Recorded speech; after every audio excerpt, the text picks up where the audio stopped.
What is going on, you beautiful bunch of savages? We are back with Primetime 196. Jrilla up against Khalil. A battle of two top contenders colliding here this evening, potentially booking themselves an opportunity at the next title. I was going to say Xbox or PlayStation, but no, unified title of the Primetime Unified Division. Well, fuck. Let's get into it. An incredible night of fights, as always, to be expected here at Primetime MMA. Virtual violence guaranteed. The full Primetime guarantee is in effect to kick out Season 1. We're not going to waste any time. We're going to get into this first one between Zay and Matt D. New Matt D, not the old Matt D. Still, this guy's got some hands, from what I remember. Joining me in the commentary booth is the little engine that could, the dynamic duo, myself and Doctor. How you doing, my man? Let's fucking get it. Yeah. Only two of us this time. We're alive. We're going good. And I mean, to start with us, as you mentioned, we got Matt D. Ran into him ranked recently. Gave me a good run for his money. Got a lovely little Aldo there to use, but they are in lightweight, so no Aldo to be seen. However, we may see a Dustin Poirier and a Charlie Oliveira. Charlie Olives has been updated since the last patch, and now he's just really slow. Like, he's ridiculously, just weirdly slow to the point where it's just uncomfortable to deal with sometimes. You can't combo, he's more pick your shots. I mean, you still got a really good body kick, though, so you do have that to use. But nonetheless, Dustin Poirier, on the other hand, is a guy that I can't get my hands on. I don't know about you here, Cyrus.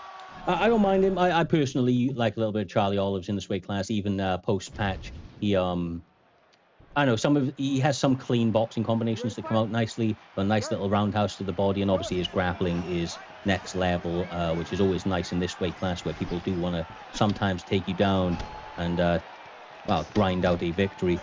Matt, obviously, is traditionally a striker. I don't know if he's picked Charlie because he wants, you know, kind of a counter grappling opportunity. He is eating some big fucking hooks right now, though.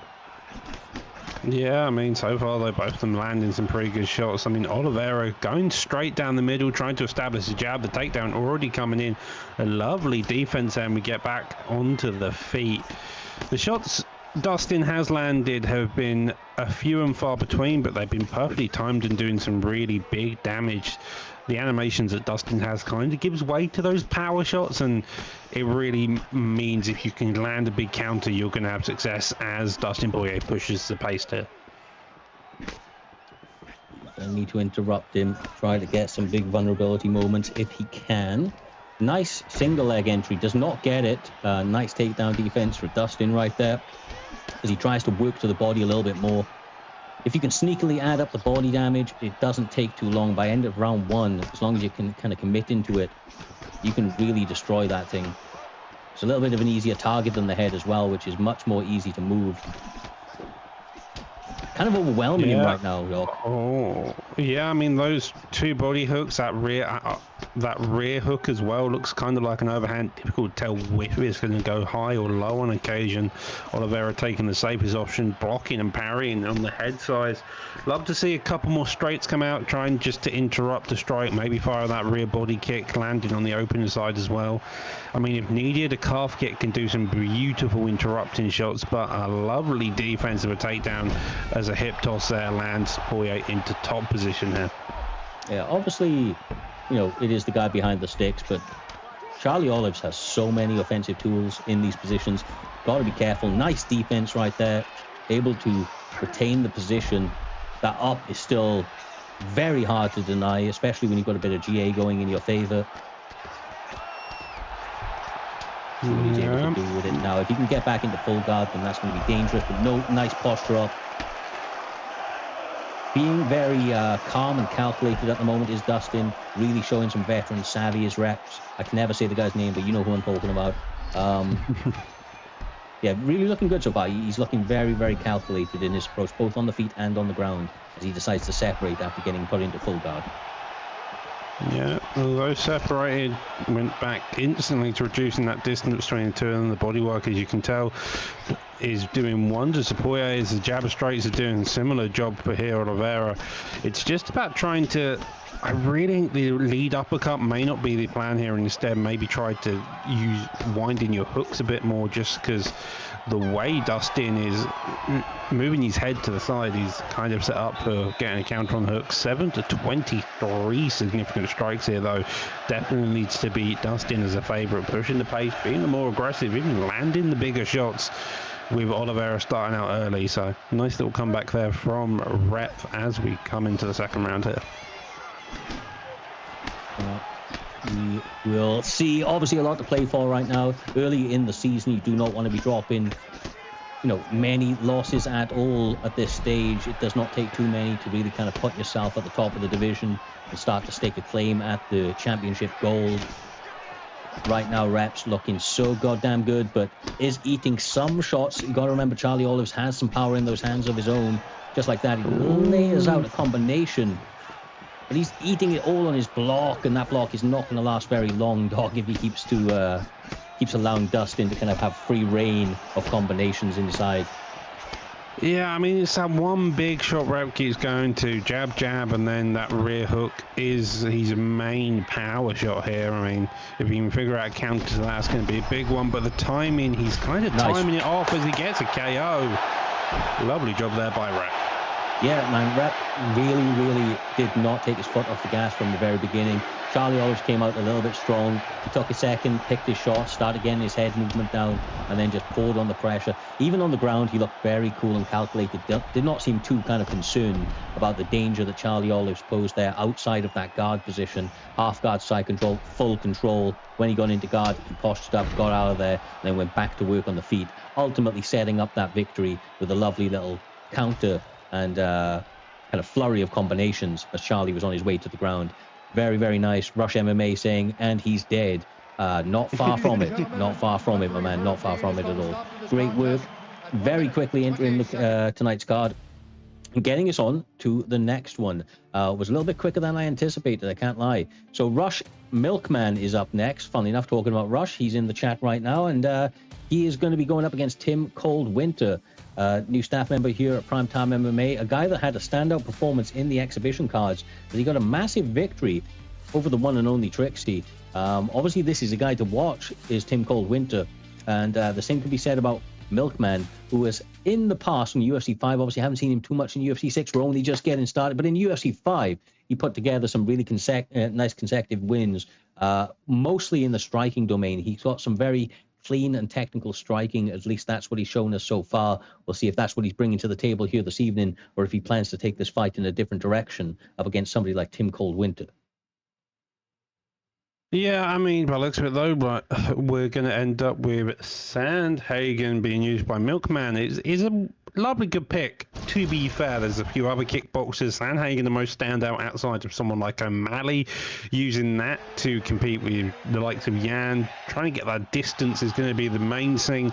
This game does seem to benefit the longer fighter, but it's about also if you can keep that distance and not get stuck behind the cage, as well as the footwork. So that's going to be the biggest things for Milkman to keep in mind, keeping distance, footwork. For Yan, on the other hand, it's going to be about if he can bob and weave underneath the shots and land the big ones, twos, as and when. Yan feels like a person you kind of slowly get on the inside with, and then as soon as you have a moment, you just unleash a combo or three, and your opponent, and you win the round that way. If you're not kind of careful, a rangy fighter can cause problems for many people in this game, as Rush Milkman is trying to fight off the back foot right now, setting up lead body roundhouses as he eats one from Tim Coldwinter. Inside boxing is always going to favor Peter Yan over the stretch, and I don't know, man. I think that for Rush, he's got to be very careful allowing him to fight on the inside. Shut up, Sean. Shut up, John Anik. John Anik speaking over me right there. Turn off the commentary, people. It's not hard. Comms and music. New game. We're going to have a lot, but just remember. Bit of slow motion action. Yeah, well, as we take that little bit of a pause in the stream, it would appear. Hopefully it comes back in a second. I don't think that's on our end. I think that's on theirs. But mute the fight yet? I mean, that's basically what we've done, Jesse. He turned it right down. But Jesse did say before that he does not like what Milk is doing so much, committing to the body with the body punches. Yes, I mean, obviously you've got to be a little bit more sneaky about it. Otherwise, What the fuck is going on over here? Okay, yeah. I just had to make it small and then make it big again. I mean, the problem with going to body hooks on succession is that your opponent can check that with a body block and then fire back a block counter. Yeah, I mean, Milkman needs to figure out his distance. Seems to be the biggest issue here. He's wanting to kick the body, he's wanting to engage, but Jan has a similar length to Corey in some regards, and so it's just making life a bit difficult. You see there, he's whiffed a kick, gets kicked by the uppercut as the pace comes forward. The block only just keeping him in, as Tim Coldwinter seems fairly confident in the pace he wants to put forward here. You gotta remember, this guy did beat Trixie. Yeah, beat Trixie. Now, is Trixie the same guy he was in 4? Not yet, not right at the moment. Maybe he will be in future again, but Tim Coldwinter really looked good in that bout right there. Very, very solid fighter. His fundamentals are very strong, and I think that you've got to force this guy to make mistakes. If you just let him fight at his own pace, he ain't making mistakes of his own accord. Oh, Jesse is also in Rush now, it would appear.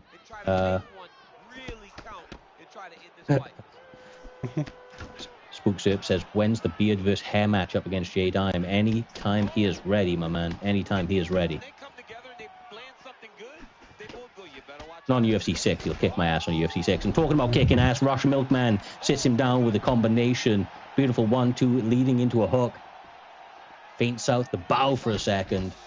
Ooh, a bit too close on the head kick, but does manage to get away with it. Last 40 seconds left in the round. Both of these pretty even, all things considered, a knockdown apiece.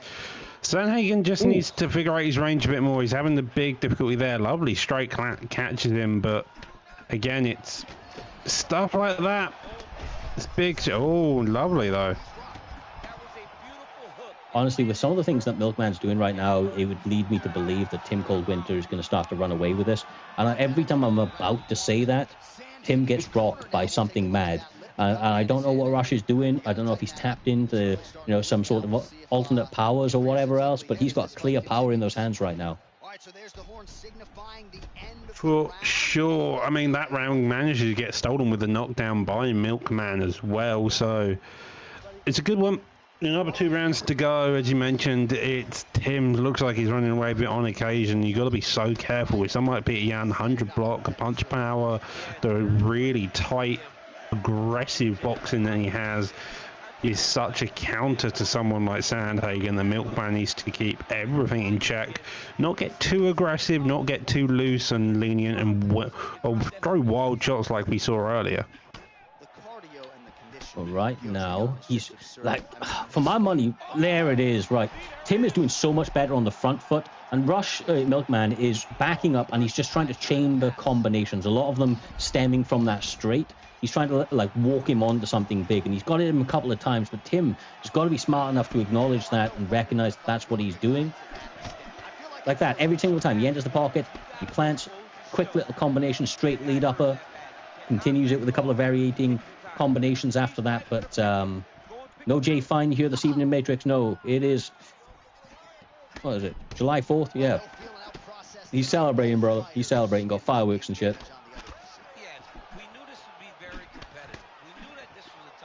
I'm keeping on the edge of that. Lovely straight there as well. Digs forward.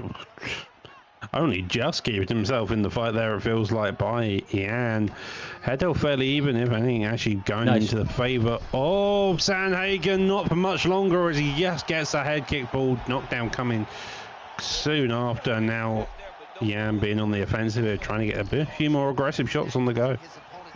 Yeah, Matrix, you ain't wrong. We don't give a shit about it either, bro. But, let him celebrate. Let him celebrate. Jay is one of the most consistent parts of the team. He deserves a day off. He deserves a day off. Lovely set of combinations after the counter from Tim Coldwinter, and now he's really starting to kind of secure a subtle lead in this one. I feel like he's already looked better outside of some of the big moments from Milkman. I don't like the fact that Milkman is just really heavily relying on this backing up, planting and throwing combinations, starting with that straight. But then he does it again. I don't know how he does it, but he does. Yeah, it feels like Tim's defense is inconsistent. His aggression's good, but his defense gets a bit lax sometimes, and Milkman's just able to come back and find a home for a shot, and that's kind of been the issues here. The defense doesn't necessarily match up with the offense you're seeing on occasion, and it's making both of these fighters get clipped when they really shouldn't be being clipped in some case. Not wrong at all. Both guys very happy to plant and throw. Milkman a little bit more, and he gets another rock from it right there. Now he's going to continue to pour on the pressure. He does it again. I can't believe he didn't get rocked, but he gets knocked out. Oh, God. Checking the stats there at the very end, but nonetheless, Tim managing to finally find a home for his shots. Defensive Milkman not standing up as he finally gets his shots through, and that elbow not killing the hook quick enough, and that was all she wrote in that fight. Yeah, no, fair fucking play, man. Like, these guys were like fighting with almost reckless abandon at certain points. Like I said, Milkman, I like the guy's style as a whole. What I saw here this evening, I was not really fully behind. Like, he was way too much fighting off that back foot. He was way too much trying to plant and, you know, walk his opponent onto stuff. Now, that's where he was having success, but he's got to have something in between. Every time he went forward, he got rocked. That forward game, I think, is what he needs to work on a little bit, trying to cover that distance. Tim seemed a little bit more well-rounded in that department. The defense, when he's walking forward, when he gets really, really close, he was just getting too close. What was happening? Both guys, you know, that green, red, green I've talked about before, all the way out, all the way in, and then you've got that red zone where you can cause danger, cause damage. Both guys were doing really, really good on the outside. On the middle ground, they were actually doing pretty well as well. That's where the fire met fire. But when both of them just carried on stepping that one step too far and continuing to commit themselves, and that's why Milkman was able to get elbows. It's what led to the finish for Tim Cole Winter. Crazy work. You've just got to be careful of those finer details, because that's what's going to separate you from the competition. Just again, a lot of this game is also just about distance, about managing it well, landing the shots in the correct areas, and that gets what the most damage is. For Milkman, that turned out to be the straight landing as Tim came in. For Tim, it turned out just to be those hooks over the top that were really doing the significant damage there. But that's sometimes the way it goes. Both of them have come to work. They both did well, and they both knew stuff they needed to work on in future. Yep. Well, look, Tim now got a big win on the exhibition card up against Trixie, as I mentioned. I keep talking about it, but it's a big, valuable thing. Didn't look as good here this evening, but he looked good. Was ultimately able to get the finish. So we're 2-0, sorry, for finishes right now. No decisions yet on the card, and that is the primetime guarantee. We come for action, we come for entertaining fights, and these guys are delivering to it. Reps coming through with 5 gifted subs, I believe. My man, god damn, incredible performance to start out tonight, and then all of a sudden coming through and dropping the love, showing man's got some money here, throwing it on us. We appreciate you, bro. All seriousness, absolute W for this guy. Double W's for Reps here this evening. But look, we'll take a little bit of a look as we're 2-0 in the card right now. 2-0. We'll just have a little bit of a look forward, full card. And there it is. We've had Rush Milkman up against Tim Cole Winter, Zay up against Matt D. Now we're about to have Jesse, who has stepped in a short notice, up against Jawad. I'm willing to... Willing? I'm entertaining. I'm looking forward to seeing. So I'm echoing through somebody's mic. Is it on the stream? I think it's on Jesse's stream. Jesse, it is on your stream, you madman. Do you know how much that was confusing the shit out of me? I was checking all the sources I could. I was like, have I got it open on this? So I've got it open on that. I didn't hear any echo, and I was like, oh, okay. Is it me? Or not? No. Oh, Jesse, mute your mic, bro. You're okay. It was just tripping. It was making me trip balls, and I ain't gonna lie, I was tripping. Dabcat and Leon Edwards. Leon Edwards has 100 switch stance in this game. Switch stance actually means something. Did try to test out. You lose about 3 points of damage on McGregor's straight when you switch to Orthodox, which is, thank God, finally positive. So, I mean, for Edwards, he has no issue. Can't remember exactly Shabcat's switch stance, but man's a longer fighter, more well-rounded across the board, stands a bit taller as well, and if you can get those kicks going off quickly, you're going to have a lot of fun. Shadcat as this fight starts, round 1, 30 seconds in. Both these guys still working the process, but looks like we're going to see a lot of kickboxing in this fight. honestly, we are 30 seconds in, and these guys are showing major damage already. Excellent little evasive movements. They were throwing combinations, slipping after it, trying to be defensively sound. Both guys landing with some big, damaging shots in the opening going as well. This is a don't blink sort of fight. Might low-key be an early contender for one of the fights of the night if they continue to fight at this sort of pace and with this sort of high-level accuracy that they're doing with their striking, both on the feet. Sorry, both with the hands and on the kicks. Very much little wasted when it comes to these two competitors. Yeah. They're both quite very tight in what they're throwing. Calm and composed. Don't do this to us. See my mouse? Bro, Is this just... The last one was YouTube, and this one's Twitch. So I don't know what's happening. All I can tell you is my internet is 1,600 megabits per second, so I don't think it's that. Brother.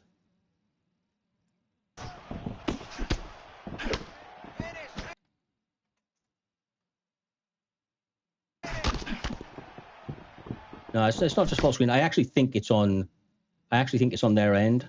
No, we're back. I say we've had a pretty smooth fight, and then it went. Now we're back to being good. Those uppercuts are sneaky. Oh, there you go. Lovely sneaky uppercut. They're just slipping in under the shots. And this is the difference with these guys right now. The reason that their defense is so strong is they're using minor head movement rather than major. They're being very sound about it. Using the minor one allows you to slip and allows you to get your defense back or fire back with a combination as well. Obviously, these guys are not going to get much head movement on the mat, though, as he finds himself in top mount. See if he's able to get some damage off with a minute 20 odd to go.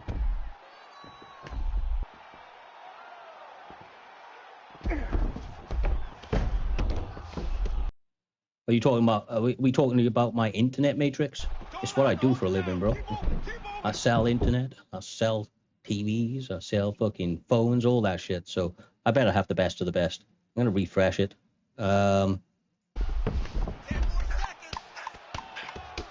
Still on the ground. Leon Edwards in top mount with the last 2 seconds left of the round, and we go into round 3. Edwards' round clearly getting the knockdown early on into the stat guard, doing significant amount of damage. Those uppercuts clearly being the enemy of Shabkat here. If you're Shabkat, you want to play a bit longer, stay out the range of those uppercuts. Those uppercuts are going to have a bit of a shorter range for the most part, so it's kind of, if you can fire the straight over the top, you're going to have a bit more success. Again, might want to look to get in a kickboxing match, or even just shoot a takedown. Your Shabkat have top position instead of bottom position here. I will say that Jesse is saying that this is a they're actually lagging in the fight, so right. That does make sense. Super slow motion Neo entering the Matrix right now. We may end up having to skip this. Yeah. Well, I'm going to give it like 15 seconds. If it doesn't stabilize out. On the accelerated clock, or 15 seconds in real time? Well, we're approaching it right now. Fight of the night. This lucky it was going to be if it wasn't for this fucking ass connection. I don't know what to tell you, my man. I don't know what to tell you. Look, lads, I think that we're just going to move on. Apologies. Oh, there it is. There you go. You threaten it. You threaten it. Next time it freezes up, we are moving on. So get a finish real quick. Oh. We missed the sub. Leon Edwards has got... Yeah, we missed the whole sub. Leon Edwards got a sub on the Shabkat at one point. So not only did he get a knockdown, he got a sub, maybe even a 10-out round then. God damn. Nice combinations on the inside from Joward. Ooh. I swear these guys had a decent connection going into it as well. I think there might actually be something with UFC 6 though, because I played a couple of games before we went live, and I did notice there was a couple of fights where this was happening. Yeah, UFC 6 is a weird game. Oh, the uppercut there, getting hit by his own uppercut again. Hold your ground. Oh. Jesse's talking in the chat. That suggests that one of these guys is about to get knocked out.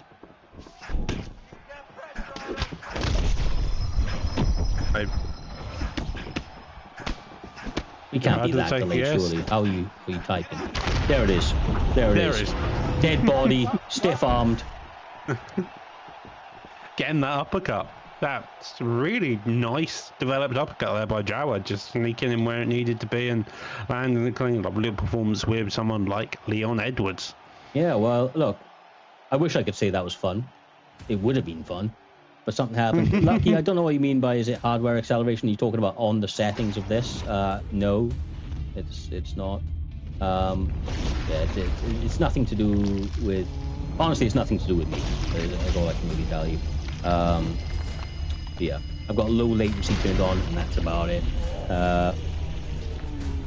Why was Jesse Ed but not me? This Tim guy, bro. This Tim guy. Win some fights. Win some fights. He reached out when we needed replacements. We got him in a fight. He was short notice. I don't want to tell you. I don't know what to tell you. Short notice. You reach out at the right time. Oh, I went to the wrong one. You reach out at the right time. We'll get you a fight too. Everybody fights, whether it's Ed or not, goes to the most deserving or the most available, depending on as and when we need it. But from that one, we will move on to the next one. Now, I do see... Okay, what we're going to do is the next scheduled fight was actually due to be Dex Primacy up against Blink. We are going to move on to the next one for right now, which is Versatile and Humble Haze. Hopefully these guys are ready, and we'll be coming back to Dex Primacy and Blink. Without further ado, let's get to it. This one is in featherweight, as you can see on your screens right there. And it looks like we're getting some very interesting picks. If he's sticking to it, at least, it looks like we're getting Yusuf, Zalal, and an Ilya Topuria pick. Yeah, so might as well talk about this also here. We have 5-star bands, so like you can't go 5 stars on prelims. It gives us a bit of diversity between the two, which is lovely. The one strange part is, for some reason, Topuria was not a 5-star at featherweight, even though his stats are the exact same at lightweight. It's really strange and really points out to the madness that is UFC 6. So there is that. The good part is you do have a fighter ban, so if you don't want to fight him at all, you can get rid of him. But that is a weird issue. Several one-legged. I hope you're doing well, brother. I hope you're doing well. Real Art of War says, really tired of this Tim disrespect. Do you know what? I'm tired of Tim disrespecting me. So where's the love for me, I'm Art? tired of Tim. Where's the love for me, Art? I used to think you were cool, dude. You used to be, we were boys. Like, what is this? What is this? Okay, fuck it. Get into the fight. All jokes aside, Versatile is using Murphy, and we have Zalal on the other side, being utilized by Humble Haze. Now, Humble Haze, a true veteran of the scene, as is Versatile for that matter, but Humble Haze has been with us since like late UFC 3 days. Very, very good striking. Very good striking. He's a bit of a wild man inside and outside of the cage, although he doesn't talk too much trash these days.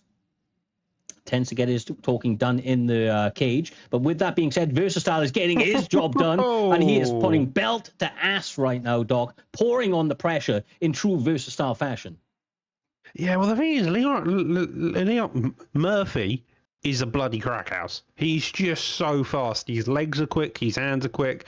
The calf kick there by Versatile seems to be the main play here. He's just kind of constantly pitter-pattering that and then firing shots over the top after he's trying to get Humble just to fire a shot over in retaliation. And so this is kind of it seeming the way it's going to do as he continues to pressure Humble Haze, keeping him around that black line as he just doesn't let off on the pressure here. Oh, and again, lovely knockdown. 2:50 on the clock. That leg is chewed up. The pace of Versatile doesn't seem to be letting off as he continues just rolling forward. That head health is massively different. Half head health for Humble. For Versatile, it's nearly full.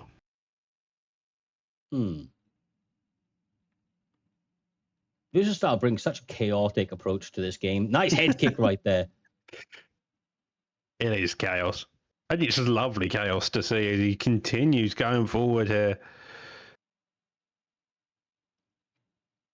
Anybody else, I would say, needs to slow down as he whiffs that head kick. Maybe he does, but again, that calf kick coming out and just peppering that leg.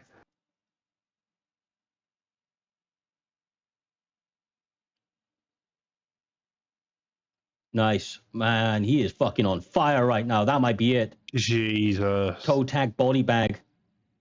Man, entered the flow state without using it, and about as clean as it gets. Performance of the night? Yeah, performance of the night so far, clearly. Versatile. Like, this is the thing, right? Versatile, sometimes he brings such a chaotic approach. Sometimes it can make him look like not the best, you know, if a guy like counters it early. And then sometimes he looks fucking S tier. Like, that was an S tier performance from him. Like, I think that if he's able to find that mid ground against guys that start to counter it, then he is a problem for anybody. But he looks fucking phenomenal. Is he playing with no sound? Yeah, he was playing with no sound, bro. I know it's psychotic. That or there's a bug. I'm just going to put it down to there being a bug these days, because neither of these guys strike me as the American Psycho sort of vibe. So I do think that it's probably a bug. I don't know. I mean, Humble could possibly a few times. So with that, we should now be going to Blink and Dex Primacy. If Blink and Dex Primacy can stop arguing with the main event of the night in their fucking fighter chat, that would be fantastic. So hopefully they are live. Brother.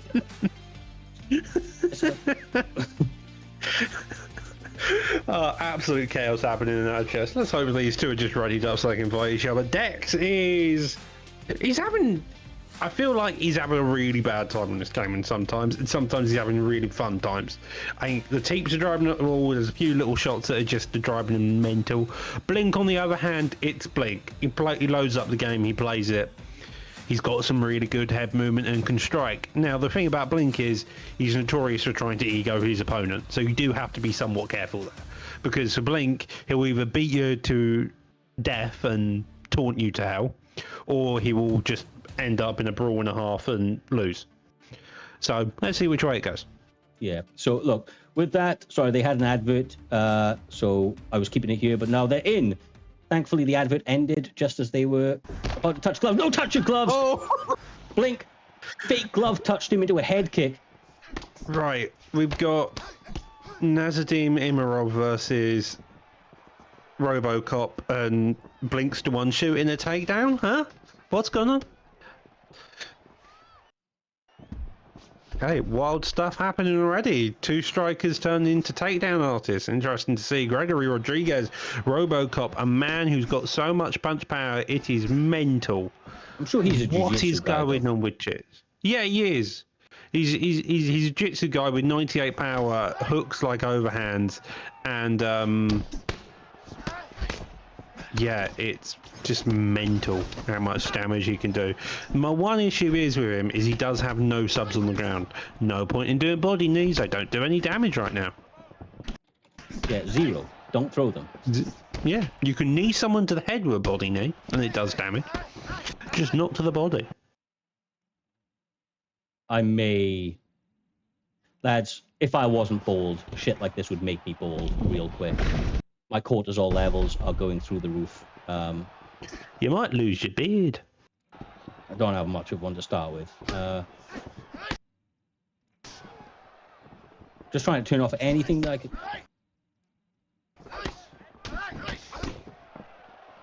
Oh.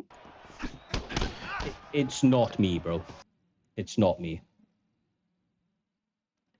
I have my job is to work on internet.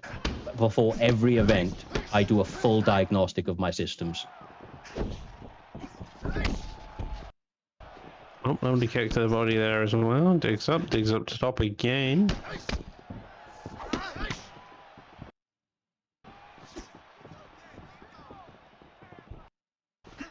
Well, halfway through this round, both of these guys kind of just shadow boxing in some parts, especially with Blink as he digs down to the body. Finally, a shot going over the top, doesn't get any type of shots.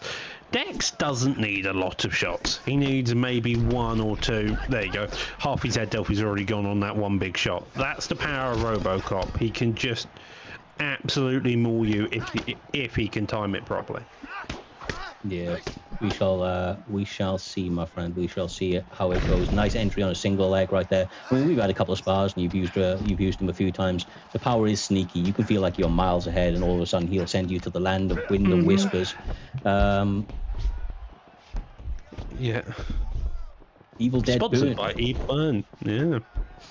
Well, lovely denier there as the body shot starting to rain down there in Sprawl. Backside we come. 50 seconds left on the clock. Rolls into full guard. Both these guys. I don't know who's winning. Well, neither do I, but I will say Reps is winning because he just subscribed as well as dropping 5 subs. We appreciate you, my man. The love is real.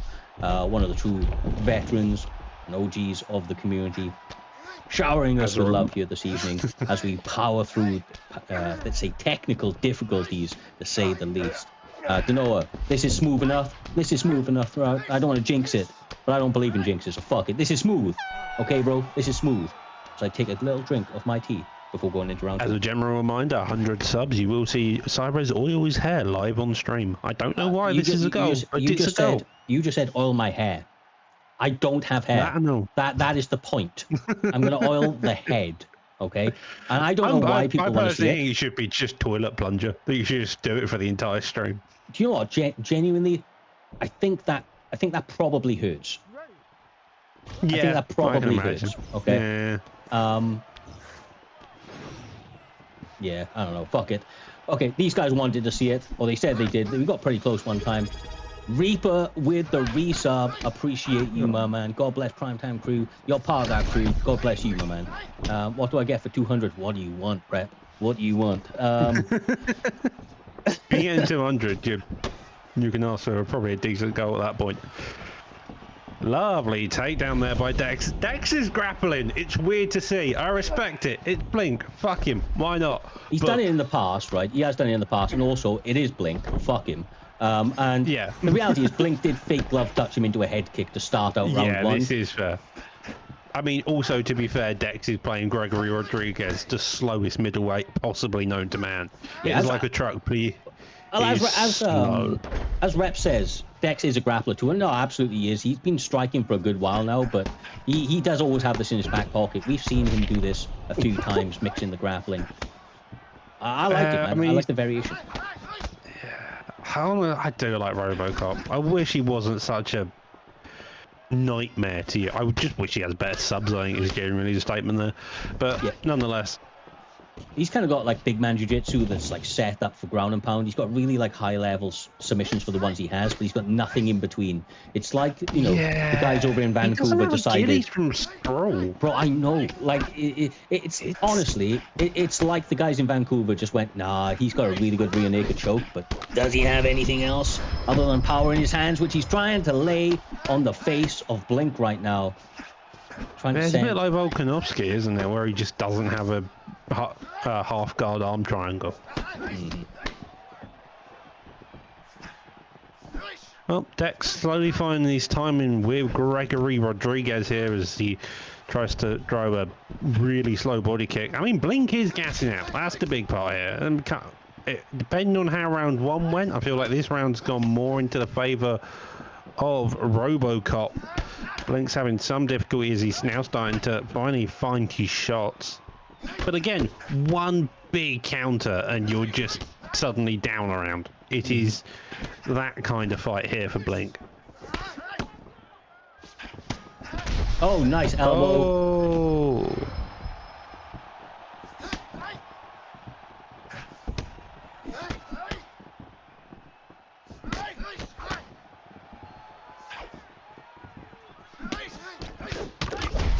What? I feel like he should have died from that uppercut.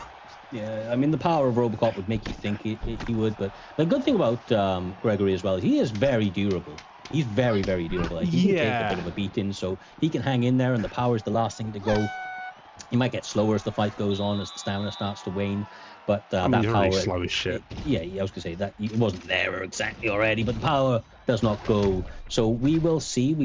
Round one seemed to have gone Blink's way by the looks of things, but there was a decent amount of top control. I don't know. But also the damage. That's the thing about those stats, right? Is a counting with strikes, not necessarily the damage done. And when you're talking about someone like Gregory Rodriguez, the damage done can be a lot different. I will say Herb Dean is the referee, so Gregory needs to take him down and start punching him in the base of the skull. And Herb Dean will recognize it as a victory rather than a DQ. If you know, you know. Just, Now Blink's a grappler. Yeah, it's odd to say. Like, I just don't think Blink wants to deal with the power of Gregory Rodriguez, which I suppose makes sense. Does get that deny. The stamina massively, though, into the favor. Goes for the Darso.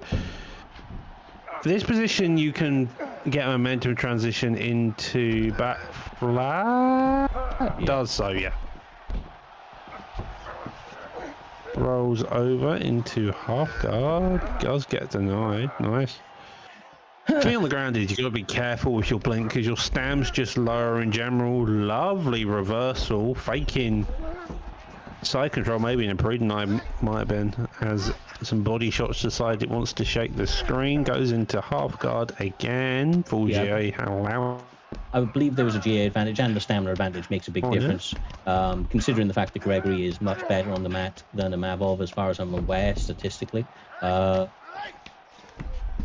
These positions often turn into a bit of a stalemate, but he does get a posture up and decides to separate. The thing is, I wouldn't count Dex out on the scorecards. Just because of the power of him. The power is such a deciding... The damage is such a deciding factor in this game that I'm not fully convinced a few shots difference can... Oh! Yeah. We might not even need the judges. Reaper trolling Doctor, saying, I can't wait for Doctor to use Damien Meyer, knowing full well that Damien Meyer is not in the game. Yeah, Reaper, I've used Kobe Covington. He feels god-awful. I'm glad your fighter is shit. One of the worst fighters I've used on this game. Man's got actual pillows and hands. He's oddly skinny as well. Oh, top mount, postured up, ground pound. That must be the scariest thing to feel in this game. Gregory Rodriguez trying to fucking punch your head off in fucking top mount. Arm triangle though happening. Both these guys stam so low. Races that one. He gets it. Ooh.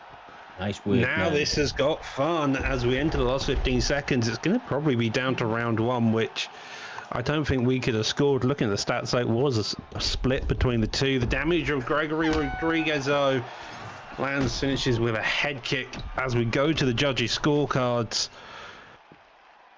Oh.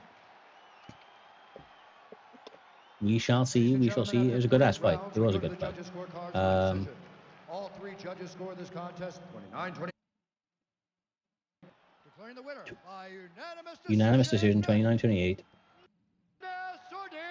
Blink gets it. Do you know what got him? Do you know what got Blink that victory right there? It was the fake glove touch into the head kick at the beginning of the fight. I guarantee it. I guarantee it. Yeah, round one, round two, clear. Blink round three, definitely Dex primacy. I mean, that was a fantastic performance. A bit slow in some cases for Dex, but he was using Robocop as a man who just walked forward and did his duty. So, yeah, going to be expected. Lovely performance there, by both guys. Nothing really to complain about. Dex definitely knows where he went wrong, and Blink, he definitely showcased different elements of Blink, forcing him even to grapple on a few occasions. Dex, Blink being the main one to shoot even takedowns during the fight, to be fair. Yeah, 100%. Well, good shit, man. That sets us up now for our featured fight of the prelims, which is currently being sponsored by the Royal Marines, or the Royal Air Force. Good shit. OG Mud, are you... Where's OG? Brother, honestly, I don't know how much of a pair of spastics these guys could possibly be, but they are... I mean, I'm assuming that this is a spar. They're in round 5 of a 3-round fight when they weren't up yet. Right. Okay. So are they even in the weight class? Yeah, so this No, can't they're be not. the fight. They're in flyweight, so this has to just be a spar. We'll So I don't know move quite on. know- I'm going to give him one opportunity. We're going to move on, okay? We're going to move on before I burst the fucking blood vessel, and we will come back to them. But they better be ready. They better be ready, okay? Honestly, art, mate, right? If you want to give somebody shit, these are the guys. What the actual of fucks? I think OG Mud has probably spent the most amount of time on this game out of everybody I've ever seen. Like, he's been streaming it since day dot. Like, genuinely, what the actual fuck? What fight are they? Because I may have to... Featured fight per annum. Okay, you can join us, lads. What the actual fuck are we doing, lads? Right, no. Welcome to Behind the Scenes Looks. Oh, prime time. Yeah. This is the general debauchery that we have to deal with on a regular basis. And the thing is, neither of these guys are exactly like new to the community. This wasn't like, these guys have never been through things.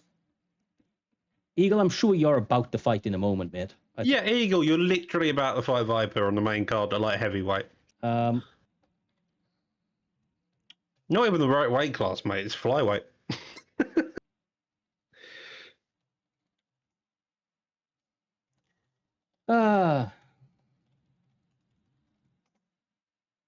Right, okay. Well, you've seen it. You've seen what's happening right there. Like, lads, honestly. Well, so what's I deal with their kerfuffle? He says.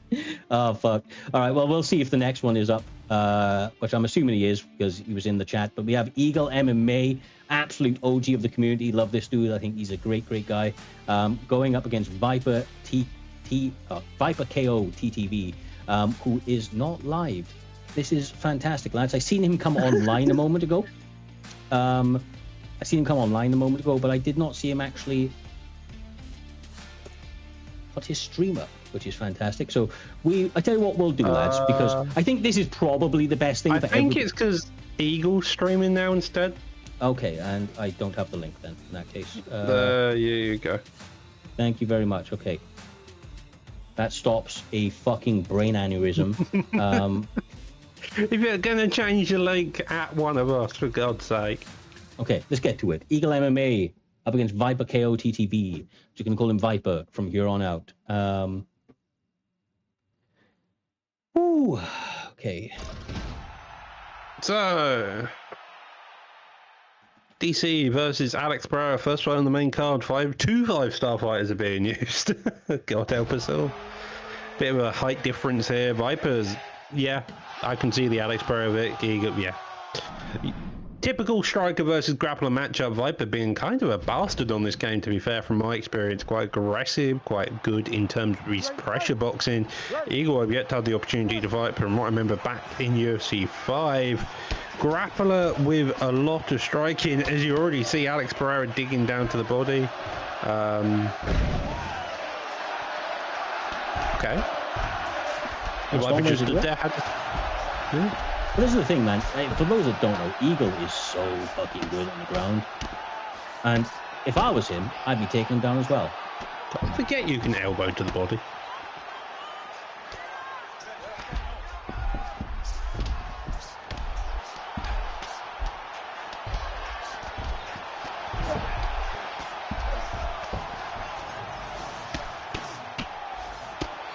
Well, Eagle playing a relatively safe game so far, still staying fairly active, wanting to put the damage on. Lovely get up there though as well, and lead hook and a body hook there as well by both of them. Nice. Eagle putting fucking belt to ass already, man. Is Viper's controller okay? Is Viper Seems like controller, because that's twice he's just stood there and just taken shots. Maybe not. I do not know. Lovely job there.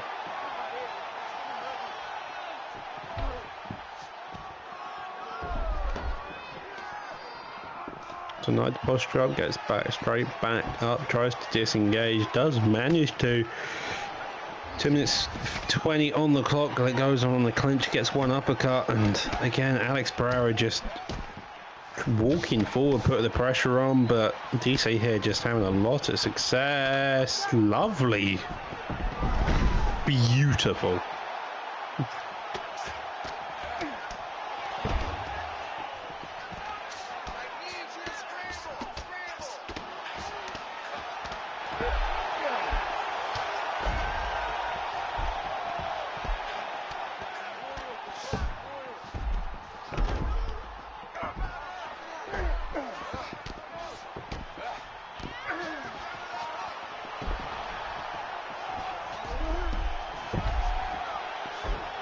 Right, just peeling back. Here it is.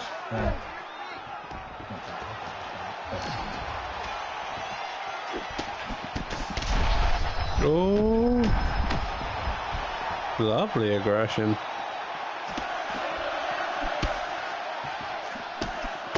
White doing a good job of coming back towards the end of this fight. Still staying in its stand, but a bit low as he wings a head kick. And a takedown denial, finally. That's nice to see as we enter into round 2. 20 seconds left on the clock, though, so all still to play. Doc, you know this. When you're when you're up against a grappler, right, and you're playing somebody like Alex Pereira, the kicks kind of get completely neutralized because when you're throwing kicks, it sets up the takedown so heavily. So it means that Alex has to go a little bit more boxing heavy. Throwing head kicks isn't too bad, but with DC being such a fucking like midget for the weight class, he can easily duck under those kicks and shoot a double leg or a single leg. Could be bad time very, very quickly. Got to be a little bit careful. This controller was absolutely off there, sister. And I think, right, I could be wrong, but the reason that Vader and OG Mud were fighting is that they were also matched up to fight in Naz's tournament. So that just turns out that it was at the same time, it would appear. Right, okay. God, I'm sorry for Naz's tournament, having to watch those two fight after we got to watch them fight. Nonetheless, I mean, yeah, as you mentioned about Pereira's kicks, though, they do neutralize. I mean, the big one, calf kicks. I mean, land a couple of calf kicks, that's going to be massive because also builds the GA into your favour, and that seems to be a big sway on how easy takedowns are in this game. Also, if you're Pereira, I think you dig down way too more to the body. DC known for that soft belly of his, and I think you're just going to have a lot more success because it's clear that all the other shots are kind of just getting pulled here, it feels like. I think like Eagle, there's people out there, right? There's people out there who are like cheesers on the ground and stuff like that. Eagle isn't. Eagle is a traditional grappler. Like, he doesn't cheese you in the way that he goes about it. And the thing that I love about Eagle so much is that he is always causing damage. It doesn't matter if it's on the feet and on the ground. He just consistently stacks up damage on you. And it's so hard and so frustrating to deal with. I mean, we have Matrix in the chat saying Eagle is a force, but I don't think I've seen Viper get this flustered. And I don't disagree. This is due to what Eagle brings to the table. He's such a domineering force. He's like that. He's kind of like the Khabib or the DC, funnily enough, of the promotion in the way that he approaches these guys. He's a really, really well-rounded guy. With his controller's dead. His controller's dead. He's letting him come back in. You should have knocked him out. I think it's happened 3 times now. No.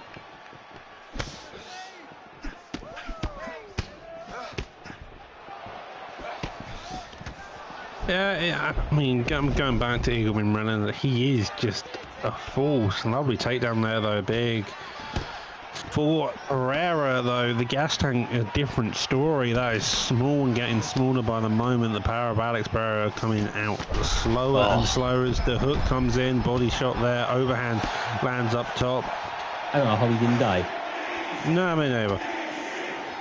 He's trying, he's frustrated, he's not landing very much. Eagle is just picking him apart slowly but surely.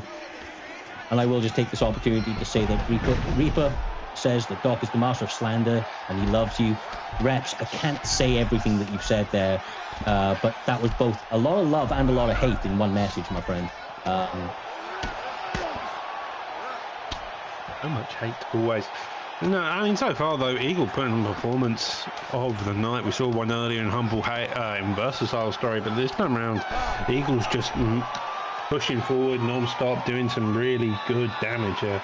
Yeah, I mean, look, I would normally say that, like, this would maybe outdo the performance award for him over Versatile, because Versatile kind of didn't suffer much adversity in that fight, and I think that is still technically true.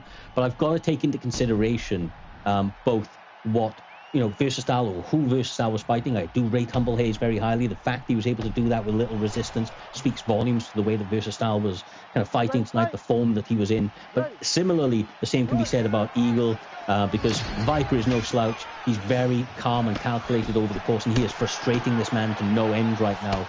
Against one of the more scary picks in this division, Pereira is so tough to deal with unless you kind of mind all your P's and Q's. He threw, brother! Uh-oh. Lovely break there. Keeping the aggression as well. Kind of just stifles Alex Pereira. Eagle looking killer. I cannot lie. He's just a relentless force, putting on some really good wrestling, mixed martial art. I feel like I don't want to fight his Marab. That's the type of performance. Like, if you gave this man Marab, he would actually be a nightmare. Viper's starting to connect with some decent damage. I think it might be a little bit too little too late, but if anybody can knock somebody out and flash KO them, it is Alex Pereira. Although that stamina, man, is so brutalized from the bodywork and the grappling. Oh. That ducking's nice, though, trying to just get away. Bro, he's timed Eagle twice as he's feinted for a takedown with an uppercut. He didn't get the value out of it that he should have. I'll be real with you. It must have been because of how tired he was, but...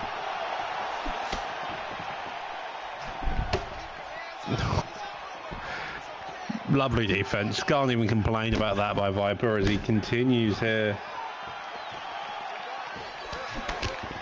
Oh, the uppercuts again. Landing cleanly, but nothing to follow it up as Alex stumbles forwards, tired as hell, body getting stunned there. Overhand just not landing as he goes back, throws the uppercut and instantly pulls. He's expecting the uppercut to counter. Oh, Jesus. Rocks in. Can he get a finish? For a heavy grappler, Eagle does have a very high finish rate. Viper's doing all he can to hang in there and find a way back into it, but just not making any wrong moves so far for the most part. He continues to dig to that body. I mean, one of the big things that's kind of keeping Eagle around is that lead body hook and then pull back afterwards is just doing so much. Lovely little head kick there. Throws the overhand, defends the takedown. Gassed Kingdom Come low, Stamina team collapses with the lead hook and the shots come down to land and Viper staying in the fight. Well, I don't know how he's done this. Reaper saying that Eagle looks like he hasn't been touched. I mean, you can't see the left-hand side of his head. His lip did get bust open with one of the lead hooks from the one and only Alex Pereira. He's about to get floored. No, he survives. He gets him. Only 22 seconds. This one might go to you're in the round. And honestly, sometimes... Oh, bro. That could have been a finish right there. That could have been. But he just wanted to dump him, Doc. He wanted to dump him. Dirty Dave fucking thing I've seen. I can't get a finish. I'm just going to get you to decision. Eagle taking inspiration from Dirty Dave there, clearly. As we go to the judges' scorecards, I don't think we have to take a guess unless the judges feel like they want to be a robbery completely. No. There is... I'm sorry, because once again, I do like Viper, but there is no way. There is not... No. There is no fucking way. We are going to wait it out just in case some fuckery happens, but, like, Eagle dominated. Basically... start to finish. It's not like Viper didn't have some moments, but those moments were quickly neutralized. 30-27, yeah, it's got to be. Only 30-27, considering some of the stuff we saw in that last round. I'm surprised it's 30-27, but nonetheless, congratulations to Eagle MMA, showcasing a really nice style during that fight. That was a fantastic little performance, really solidly done. But with all that being said, let's just get straight into this one. This was originally our feature fight prelim, but they are now on to the main card, but still for prelim. So, but flyweight doesn't have the 5-star rule in effect. I'm getting on your ass. Got OG Mud in, I would assume, the red. In the blue corner, Vader in the red corner, looking like OG is going to go Pantura. I gotta lock in. Just blocking kids real quick. He just took the opportunity. Whoever invited him to the party, he said no. Okay, he said no.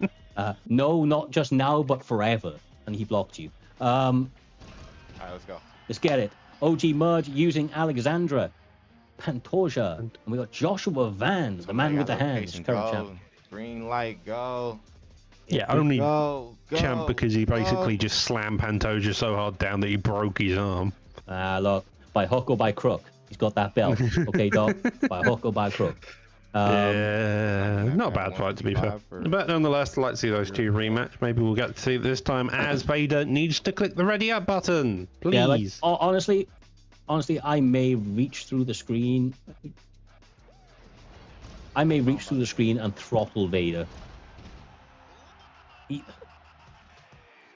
What do you mean? What he's right? He's saying the game is bugged. He is ready. Brilliant. He's adding me, so they're going to re-invite each other. My game was ready. This fight just isn't a fight that wants to happen. Apparently, these two have been fighting each other non-stop.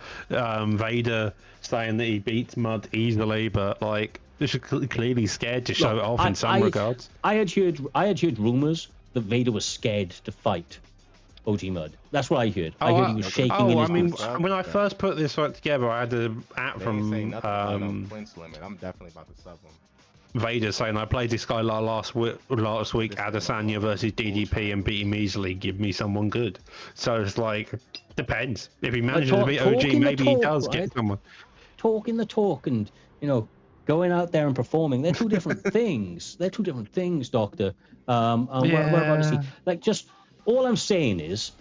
Can we hurry up and get lobbied? They're getting to the. I mean, I think he was restarting his game. We'll go full screen for a second. I'll keep an eye on these dudes because the fuck are we doing here? Playing out adverts for Dragon Age or whatever the fuck that is. Okay, I clicked on it. I mean, the timing couldn't have been worse for me to switch across because I clicked on this and they've instantly lobbied up. I mean, they're trying to at least. We've just got black screen of doom. Pantoja up against Pantoja, Joshua Van. Yay, we're finally here. Another advert on the side, but nonetheless, that should be gone in soon. You know it. Right, betting favourites. I love that. Oh, damn it. I thought he moved his camera up, but he didn't. It was the adverts. I thought he moved his camera up just so he appeared to hop. It was the adverts. Oh, a second fake glove touch into a head kick. No one's touching gloves today. Oh, okay. We're all just head kicking opponents. Well, people have come on ranked who just head kicked is actually annoying as well. Nonetheless, both of these guys starting already in a brawl. Joshua Van, arguably the fan favourite in terms of brawl. Man's got hands of stone. The chin, though, of Pantoja is 100, so it can definitely take a beating, as it already takes 2 to the head there. And we're on the ground.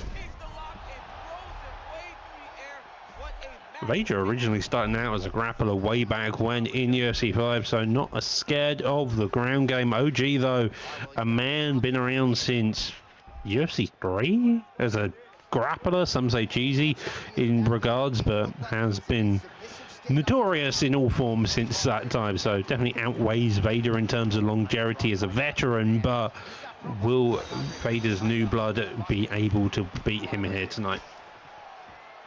No, very nice, very nice. Okay, combinations are fucking letting fly right now. Double leg bails him, gets tripped up. Again. He's got 5 double leg bails, so I hope he knows that.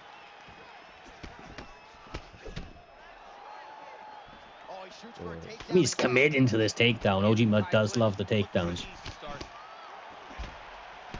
Right on the button.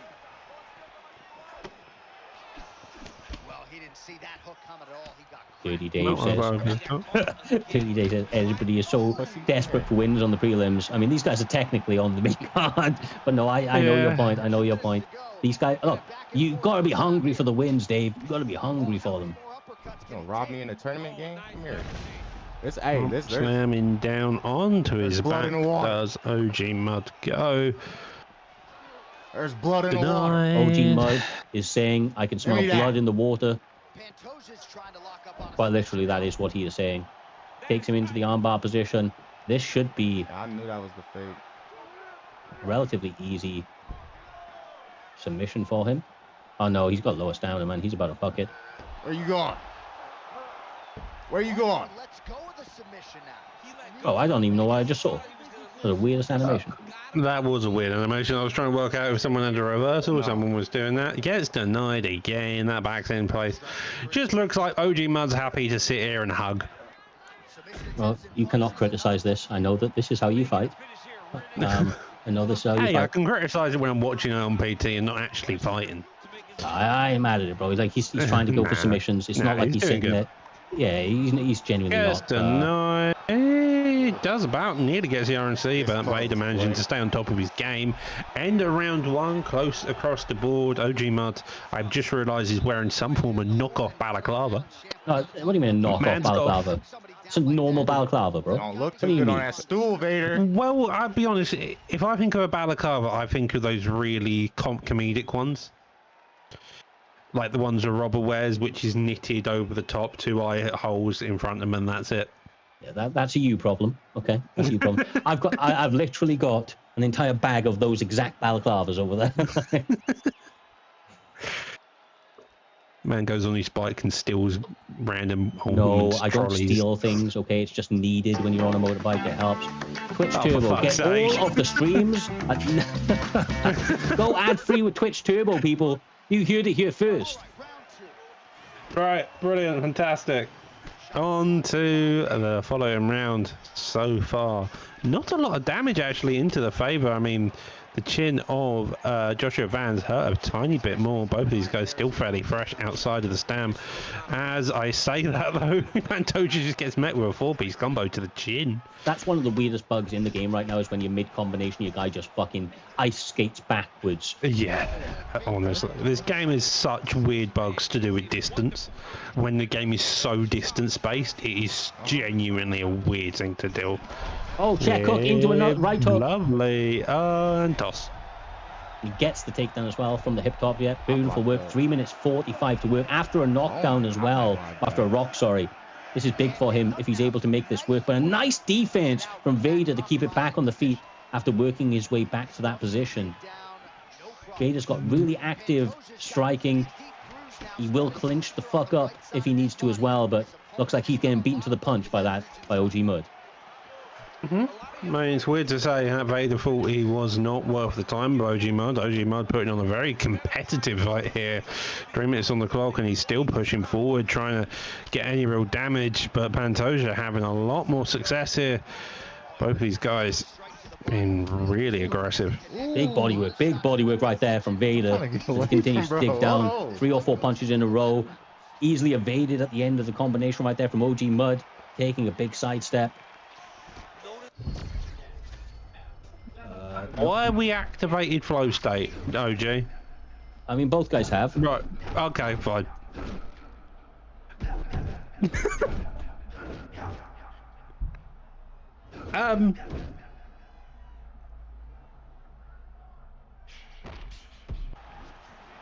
Okay. Fine.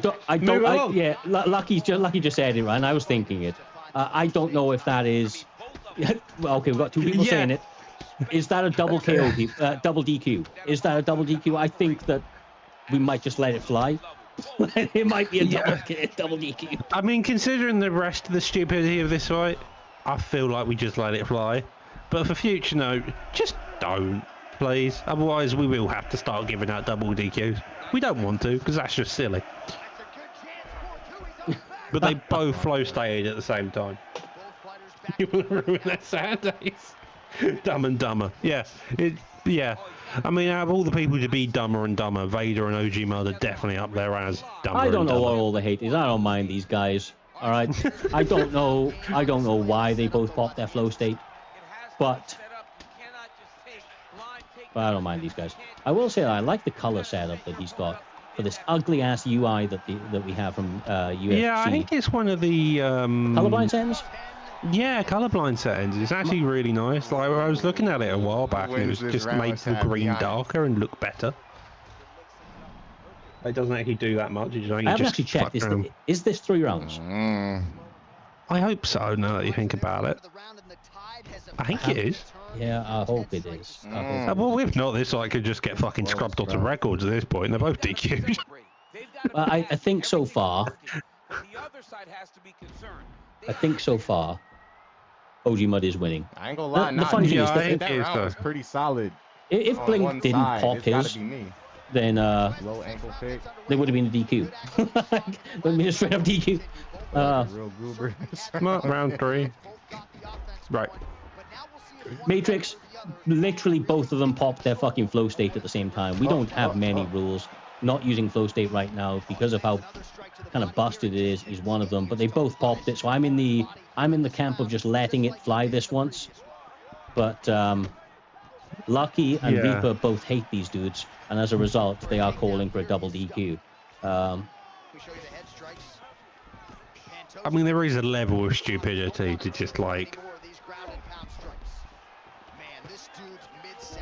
The really stupid part here, right, is OG's been winning this fight, but he spent the first minute of the round shooting single ankle picks, got them all denied, and is now currently gassed out, and seems to be trying to pull guard his way through to the end of the fight. He's probably won the fight if he can survive 3 minutes or so. I mean, you never know, but he's probably winning it.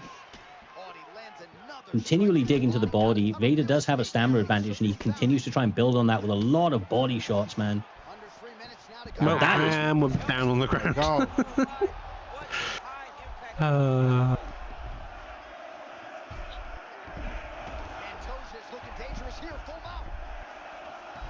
Gets denied. Looking at the arm triangle. Gets denied the half guard. Armbar attempt. Bit mad.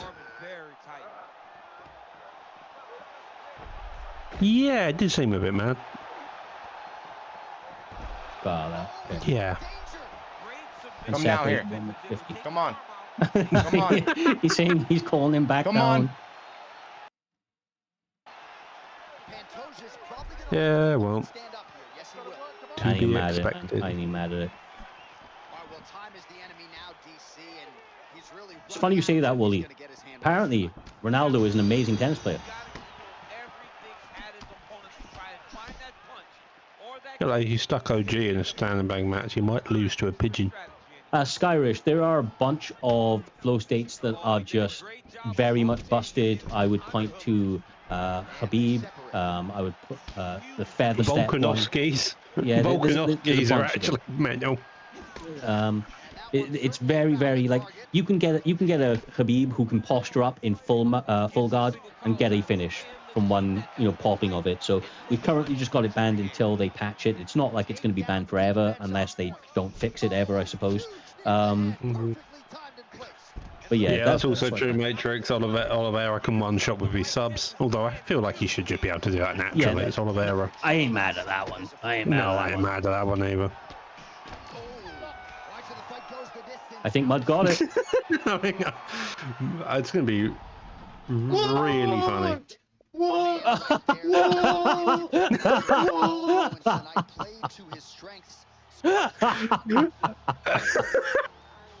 The confusion on the man's face is unbelievable. 29-28 to the favor of OG Mud. Even the wrestling judge. Yeah, one stun, more damage. Oh, no, actually, one stun, but the more damage and shots going to Van that fight. Yeah, makes sense. Okay. 2 out of 16 takedowns is mental work. Guys, yeah, but it wasn't my day today, bro. What he's saying, it wasn't his day. Look, OG Mud, I look forward to seeing the guy back. He gets a lot of hate. I don't mind the guy at all. He's entertaining, if nothing else. I enjoy seeing him. Guys, man. All the love there. F Nas UFC, F Vader. I think I appreciate Dave's sentence to bet. Got beat up the whole fight and complains he's lost. He ended out that bit just saying love you all at prime time, F Nas and F Vader. So I thought that's what's going on there. Right, and now he's coming through with a raid. We appreciate you, OG Mud. All seriousness, like I said, I find the guy entertaining. People hate, but people are gonna hate. If everybody supports you, you ain't doing something. Well, you ain't doing anything right. Okay, with that one, lads, we move upwards and onwards to the next section of this card. We are going to get into the Keza up against Counter Kurt fight. That is the one that's scheduled next. It is in lightweight. That is the weight class stock. Should be a very fun fight. Counter Kurt and Keza are true veterans of the scene. They are on completely opposing sides of the planet. And as a result, I hope that there is not a connection issue, but it does seem to be relatively stable. They seem to be willing to get it going. Lewis Beck says Kez is the GOAT. Bro, he's up there. He's up there. He fights. He's a very good fighter. He's a very good fucking fighter. Counter Kurt, man, had an incredible run. The NAE boys last season of UFC 5, my God, did they come through in force. They looked absolutely unstoppable, their doctor. So I'm interested to see what they're able to do going into UFC 6 with all the skills that they've had. Yeah, no, it's going to be interesting. Counter Kurt, one of the more top 5 ones. Corson's the one who got the belt. We got Khalil in the main event tonight. He's looked fantastic during the GP, going 3-1. Same with Jrilla, but we'll get to that fight later on.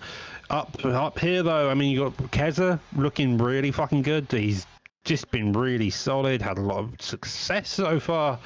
Counter Kurt, kind of the same way. He's looking to really make his name now into UFC 6. This is going to be an interesting one. It's going to be probably a lot of striking with the picks of Max Holloway in the hands of Keza. Counter Kurt using Dustin Poirier?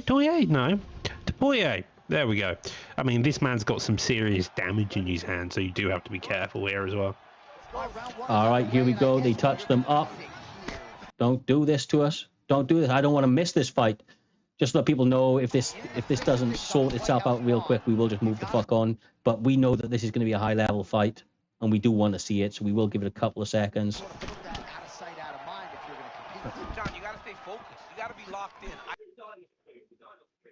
I understand that this is monumental. I don't know why this is going on. I mean, we might just have to watch it like this, people. I'm joking. We ain't watching like this. Seems to have settled whatever it was. So Counter Kurt is using Ilia Topuria, Max Holloway, double back fist. Yeah, Keza's got some fucking stupid combos. I mean, I once fought Keza, right, and he was spinning back fist me into spinning back fist, and then had to throw a head kick at the end. It was like, don't even know what you're fighting sometimes. Keza is a man who can put random stuff together. Okay, this is actually madness. Yeah, like I don't know, but I honestly think it's a Twitch thing. He found a home for that strike early on. Now we'll see if his opponent can work his way back into this fight. That was a very close call. Keza pushing forward, being aggressive. He's got to be careful though. The damage of Topuria is something to be feared. Let's see if he can either finish him or if his opponent can find a way to work himself back into this fight. All right, so early round 1 action, and he's been a little bit inefficient when it comes to his striking game. He's going for broke. Swinging, but he's not having much success. Got to slow down a little bit, pace himself to make sure that he can fight the whole fight. Reaper, never talk of such debauchery again, okay? You and your Love Island is ridiculous, mate. That investment into the body, even though you may not be able to see the work that you're doing yet, at some point it's going to start to pay dividends. Oh, he landed the strike in tight, and then he dipped out of harm's way. Nice body, man. He's digging to that body so bloody well early. Gotta be careful because Keza is obviously incredibly dangerous, as we saw from the double spinning back fist that landed and rocked him earlier. But there it is again, just the combinations, let him fly, sits him down with a massive overhand from Max Holloway. Now continues to press him up against that cage with the knees. Yeah, this is the time for him to shoot for a takedown, hoping that his opponent gets excited, overthrows. He's able to level change and take him to the mat. Spinning back fist coming out again by Keza.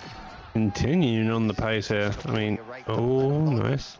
He's very grounded in his stance, always willing to move. Those 2 body kicks landing cleanly. Allows him to go from that stance into his attack. So Poirier's eye looks to have been cut open here. Yes, it has. He hasn't moved his head well. He's taking shots too Yeah, clean, I'm loving and the now body Kurt whip is from opened Counter up. Kurt, but there's just so much damage landing to the head of Counter Kurt from What Keza. was that? I Double don't uppercut. know, dog. Ask no questions, hear no lies. But then again, Counter Kurt now clips him. Last final 15 seconds. Yeah, so that's this is kind of the issue with this matchup, and this is kind of just the issue with Poirier in general, because this game is just stupid when it comes to actually the meta fight. Is Poirier makes every fight feel a bit unfair. Why that is saved by the bell. Like if I'll be truly realistic, I feel like if Counter Kurt didn't have Poirier, it would be a lot bigger towards Kez. I think Kez is having the better overall in terms of technicality. The power, though, of Poirier is keeping Counter Kurt and using it lovely. I mean, the body shots have been really big, though, as well. It's nice to see that side, but in terms of the head health and the damage there, it's definitely favouring the likes of Keza here.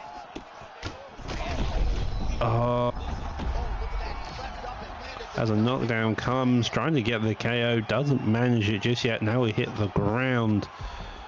He's looking the posture.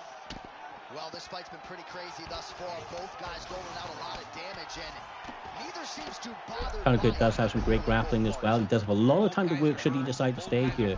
Obviously, Keza, no slouch on the mat either, but They're both doing amazing jobs. Let's see who gets the job done at the end of this this. game is going to favor very heavily Ilia Topuria on the mat when skill levels are relatively equal, Another strike lands from especially the top. since the stamina is pretty close as well at this point. All right, so pretty good damage here with the Yeah, slight favourite towards Counter Kurt here. The body damage really coming to fruition. Both these guys pit powering shots as they break. Round two, though, we'll go into the favour of Counter Kurt. Quick check of the stats, and here we go again. Lovely fake takedown there as a parry shots there comes. not look good. I don't think it's broken, but starting to Bit too much there as Keza again just tries to cope with the power of Poirier. Really keeping him in the fight here. man. Oh, wow. Head kick.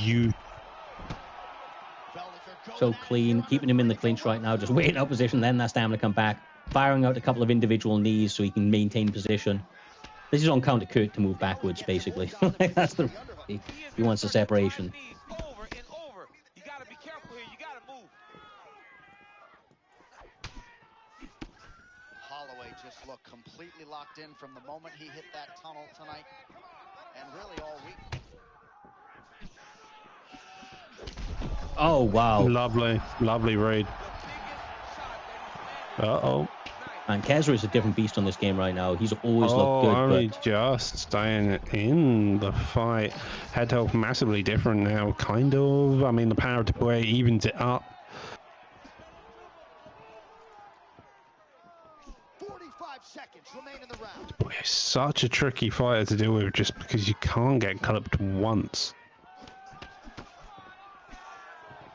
and Keza really is entering his own flow state. He doesn't need the games version of it. These Nice. two being probably fight of the night so far. Oh, did he fuck it? Nearly getting fucking KO the night, just fucks it as a dark and a power respect. Seems a bit mean when the power to Poirier really keeping him in the fight there, but nonetheless, fantastic performance for both guys. Keza putting on one hell of a fight, but the power to Poirier would really being the closer. Yeah, I mean, look, Keza fought so damn good in that fight. It's very, very difficult to, kind of just talk about anything else. But the reality is, Countercut got an opening, he landed, and he closed the fucking show. So by hook or by crook, he gets the victory here this evening and is able to advance himself up in the rankings with a massive victory, to be quite frank. That's a huge, huge win over Keza. One that will go down very, very well in the history books and will continue to look good over time. I'll be interested to see. I'm sure that Keza's going to want to get that back at some point. But for right now, man, Countercut picks up a big, big W. With that one being said and done there, Doctor, we do have the next one that's scheduled to go, I believe, between Art of War and Corson. So I just need these guys to go live. Now, the funny thing is that Art of War and Corson are both guys that have been around for a long time there, Doctor. And let's just talk about the fact that Corson, over the UFC 5 final season, did what I can only explain as exceptional work. He truly put together a run that will go down very well in the history books. And, you know, the reality is that he had some very tough competition and looked incredible during that run. He didn't shy away from competitors. He was a true champion's champion and took on all comers. Now, I say that and I mean it. And then on the reverse side, over on the Xbox side, I will say Art of War never tasted gold, right? But he was always amongst the top level of the competitors.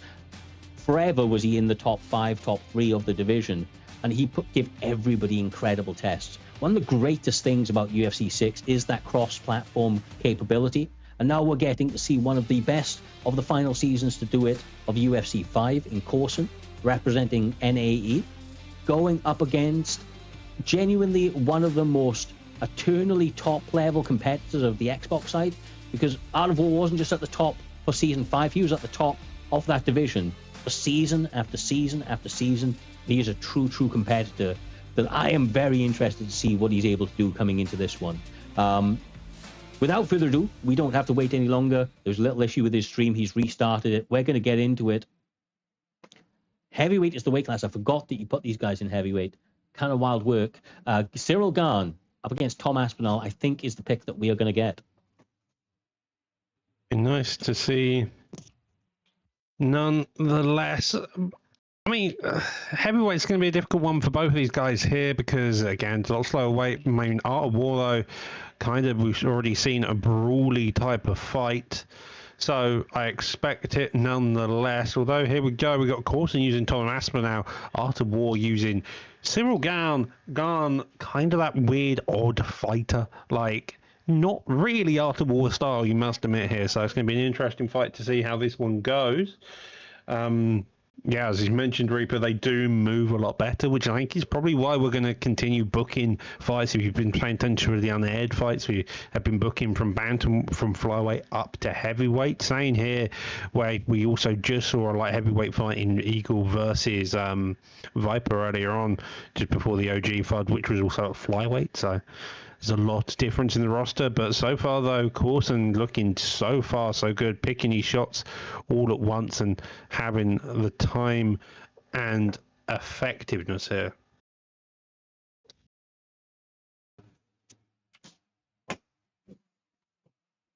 Apologies. Old man bladder doesn't hold up. These guys are muted. That is my bad. We'll turn that on. He's got commentary on. I hate you guys that have commentary on. I hate you all. How many times can he just explode before Early days in the game, everyone still has it on. I don't know why they repeat themselves about 4 times, and every time I spent the first 3 days just going, oh god, it's the same line. It's the same line. It's the same line. I don't know how people can not be made mad by it. Yeah, but nonetheless, as you dig. I will say I find Tom Aspinall difficult to use, Doc, in this in this game. I do struggle to use him, especially against some of the other picks in this weight class. I'll be interested to see how Corson approaches the use of him. He obviously hits very, very hard, but just a bit of a speed disadvantage, especially up against Cyril Gahn, who has the kicks to go with it as well. Oh, what a beautiful cross there. I'm not sure you can teach hand speed like that. No, that's the thing. It's a good cross. The timing's great. But the speed is really what is throwing his opponent off. Lots of inside combinations right now. So far, Art of War seems to be getting slightly better with the damage, although they are equal in terms of total damage done. But the most recent exchanges, Art of War seems to be finding a little bit of a rhythm to the combinations he's throwing. Negus says Corson is kickboxing more than Art of War, and he kind of is. He low-key is. He hasn't got the pick for it. I wouldn't mind seeing a double leg out of Corson, to be honest with you, although both guys are very good on the ground as well. I think his pick will favor him if he's able to get top control. Lovely uppercut landed. Major damage on the chin of Art of War for a moment as he starts to recover. And part of it is because of the footwork. The footwork leads to opportunities. The opportunities he's had has been with the cross.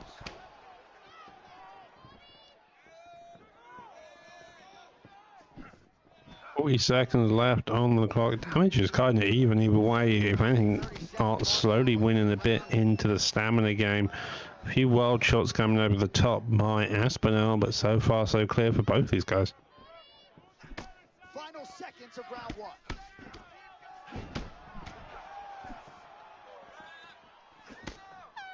Five minutes down, potentially 20 to go. All right, let us now get you Round one in the bag. Yep, looking like Tom Aspinall's fight so far. Nice little job.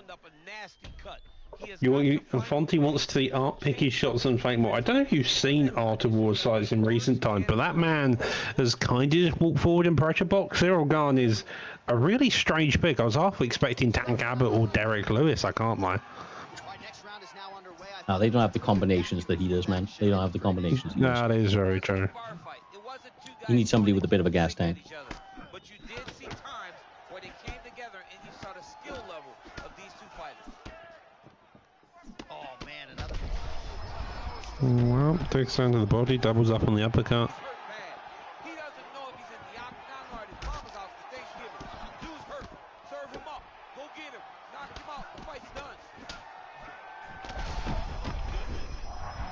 These guys are absolutely getting after it. Huge shots landing on both sides. Oh, trying to hold his own here. Really trying to stick in his face, his course, and he's not trying to give him a lot of space. And I like that. Obviously, it opens up the kick should he back off, although Art of War not utilizing a lot of the kicks. Lovely lean back into the counter.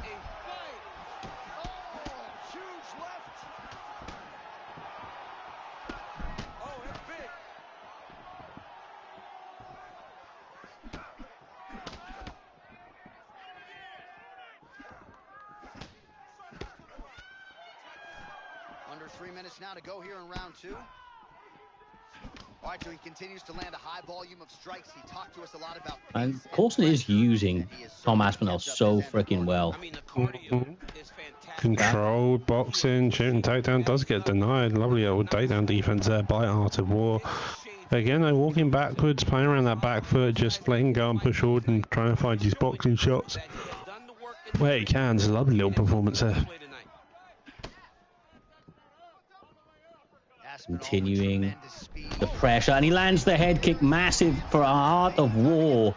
Not able to get the follow-up, so he triples up on the lead uppercut. Continuing to try and press him now with the jab, keeping him pressed up against that cage line, or at least attempting to. NAE Coulson now gets clipped with a lead hook. Overextends once and then twice. I feel like this is going to be the issue for our War. He needs just to, when he gets a stun, to stay calm and look to win and score, not necessarily get the finish. The finish will come naturally as time goes on.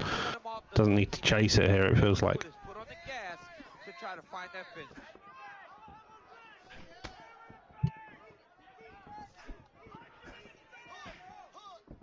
Lots of little feints now. Art of War picking up some of the suggestions from the chat, trying to feint his way into the pocket. He has got the head health of Tom Aspinall down quite considerably as he continues to try and chip away at it with the jab, the lead hook, and every other tool he has at his disposal. Coulson really trying to find an opening for his counter shots as he has in the previous part of this fight. Lands so heavy when he does get a clean shot, whether it's to the body or the head. He's less discriminatory in the way that he approaches it. A lot of damage to the body and the head, where Art of War has been a little bit more headhunty in his approach so far, and as a result has got him very much within blinking range when it comes to anything that comes his way, whether it's on the block or not. We'll see how it goes in this next round, but a very, very highly contested bout to this point. Either guy still in a very strong position stamina-wise. Done a really good job, considering his heavyweight as well, Doc. Done a really, really good job keeping that stamina up.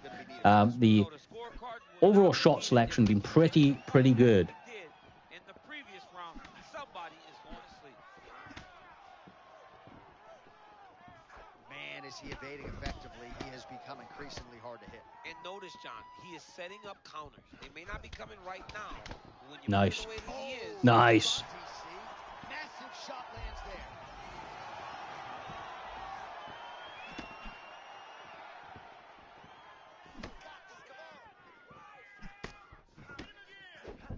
Oh my goodness. Oh, lovely. This might be Art of War's opportunity to close the show. He sits him down up against the cage line.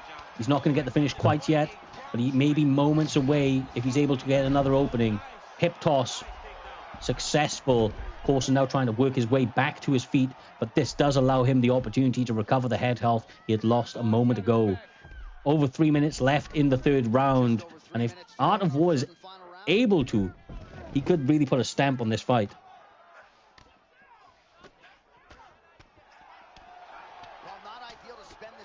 Lots of little bunny shots right now, trying to build up that GA.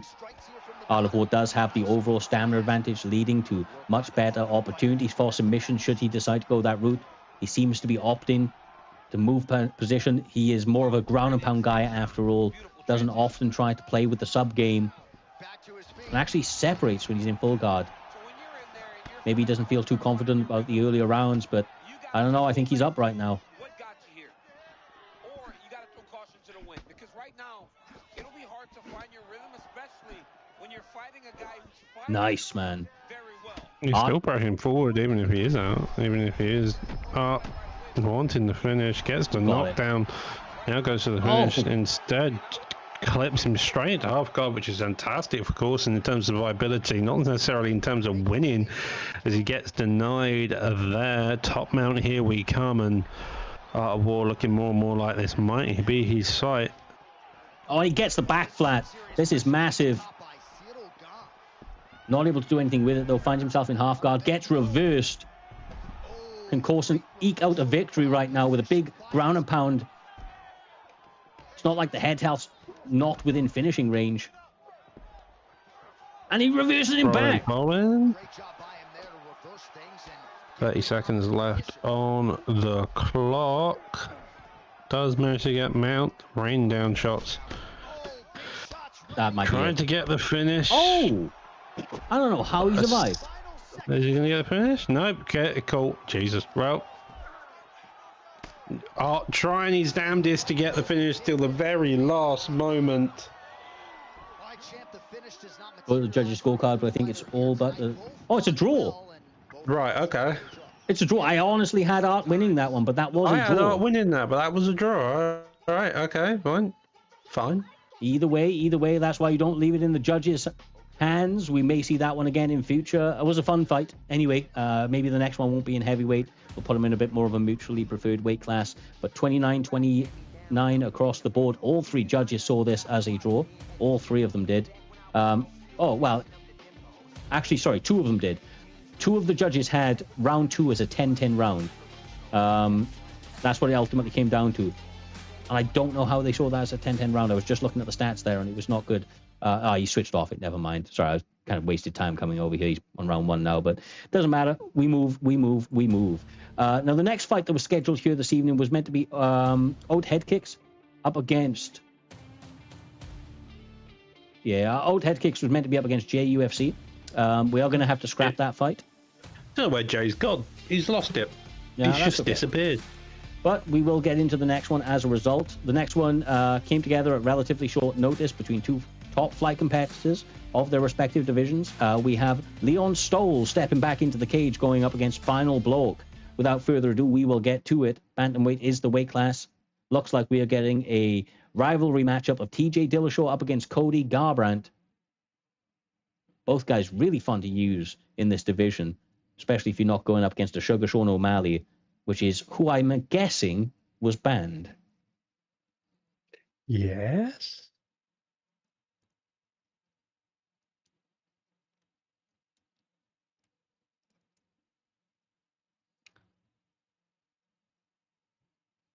The drunken master himself, Breezy Trick, says, and he'll fill in. Unfortunately, no, there's other things that have gone on in that fight. That one has to be scrapped, my man. That one has to be scrapped. All right, they touched them up. Leon Stoll's using Cody Garbrandt. Final Bloke using TJ Dillashaw.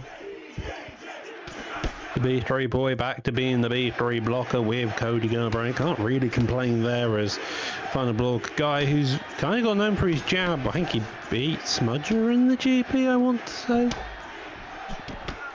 Yeah, I think he beat Smudger in the GP, effectively going to judge's decision here. Now both these guys playing a lot faster in terms of their fighting capabilities as they press the pace on both their ends.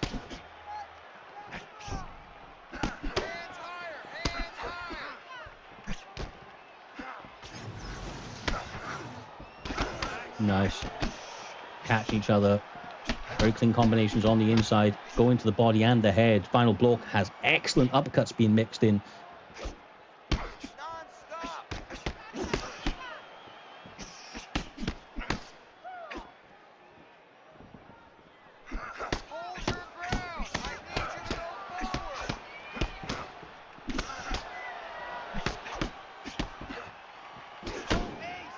Ooh.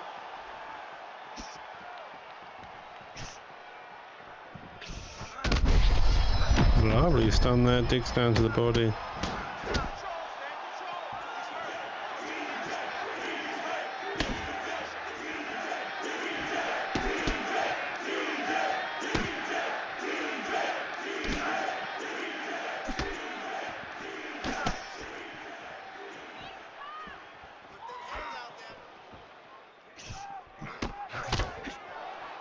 Ooh, just nearly missing. Both these guys playing by the edge of the seat with shots, only just avoiding, sometimes pulling and getting clipped, sometimes leaning to the side and getting clipped. Just both these guys going at it really hard right now.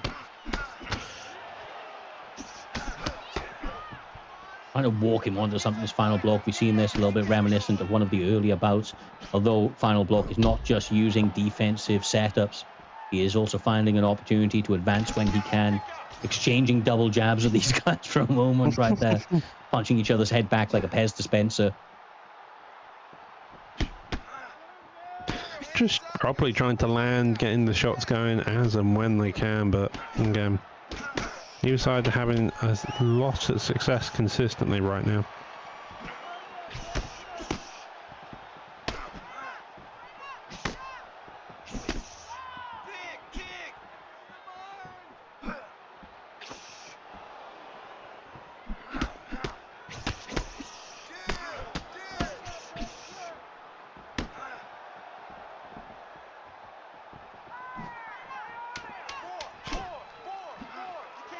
Final block's really starting to, as Jay would say, control the geography of this cage right now.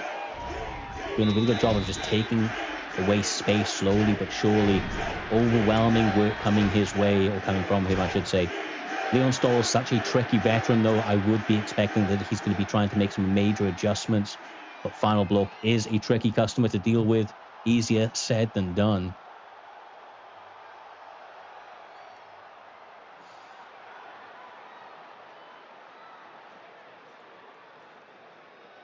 White screen of loading. Well, round two, here we come. Both these guys looking fairly even across the board. As you mentioned, Final block certainly seeming like he's getting a bit more way of the octagon right now, controlling the space as he does so. Head up actually goes into the favour of Final block. Lovely little takedown denial there as well. Cody has got some capable grappling, definitely got more power in his hands in the grappling game, but with these two picks, you can definitely take it anywhere you want. Be interesting to see if Leon Stolz can get any grappling going, but let's see. I don't think he's going to. Honestly, I don't think that's going to be his approach. I still think he's just trying to make reads on the feet. Almost playing possum a little bit right now. Really trying to set up that lead uppercut, man. That's really a favorite tool. He's opening it, or opening with it, quite a lot at this point.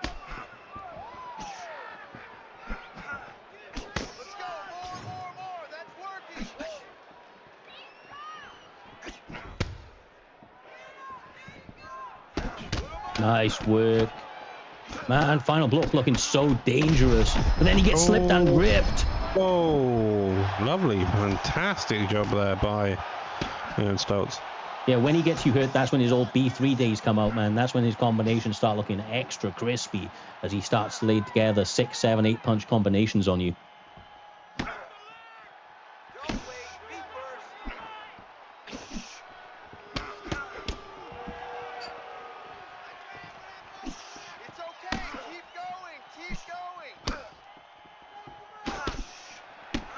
Even though he's hurt, he's still pushing the pace and looking just to control. Lovely deny their breaks.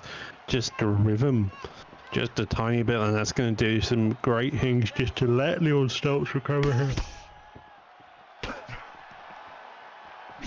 Leon's footwork looking dramatically improved in the second round. He's able to easily evade that head kick, but just out of range of the counter.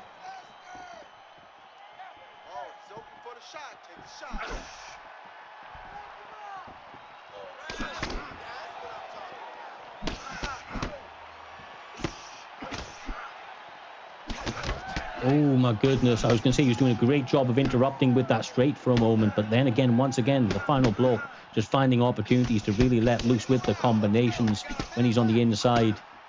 Both guys in a back and forth battle right now as we approach the 50-second march in round number 2. Still a third round, should it be required. Oh, he clips him, he's got him rocked, trying to get the finish, up against the cage line. Looking like it's going to survive just a bit as he gets back up. Still in the clinch position. If I'm final block, I'm probably just breaking. But again, 10 seconds left on the clock. Probably secures this round also into his favour. Oh, saved by the bell. Even though there's been some big moments from Leon Stoltz, and I rate Leon Stoltz very highly on this game, final block looks like a man possessed here this evening. He is looking massively improved than what we've seen him in the past, and he was already good, but this sort of performance right now is a standout one if he can continue with this momentum, especially if he's able to get a finish. He starts to put a bit of a point on where he belongs in the division. This would be an amazing feather in his cap, especially in the fashion that he's doing it in so far. But once again, Doctor, not over quite yet. Leon Stoltz very dangerous, has to be careful not to get walked into something. And it looks like he's taking that approach. He's not getting too overzealous. He's not disrespecting Leon. He's just trying to slowly, incrementally pour on the pressure to find his opening for a finish. Yeah, slow and steady, winning the race here, putting on a header performance. Lovely check hook there as well.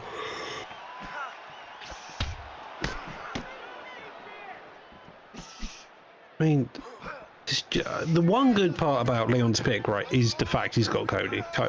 Cody's got some serious lacking damage, and he can really do it. And if he can get a combo going, he's going to be golden.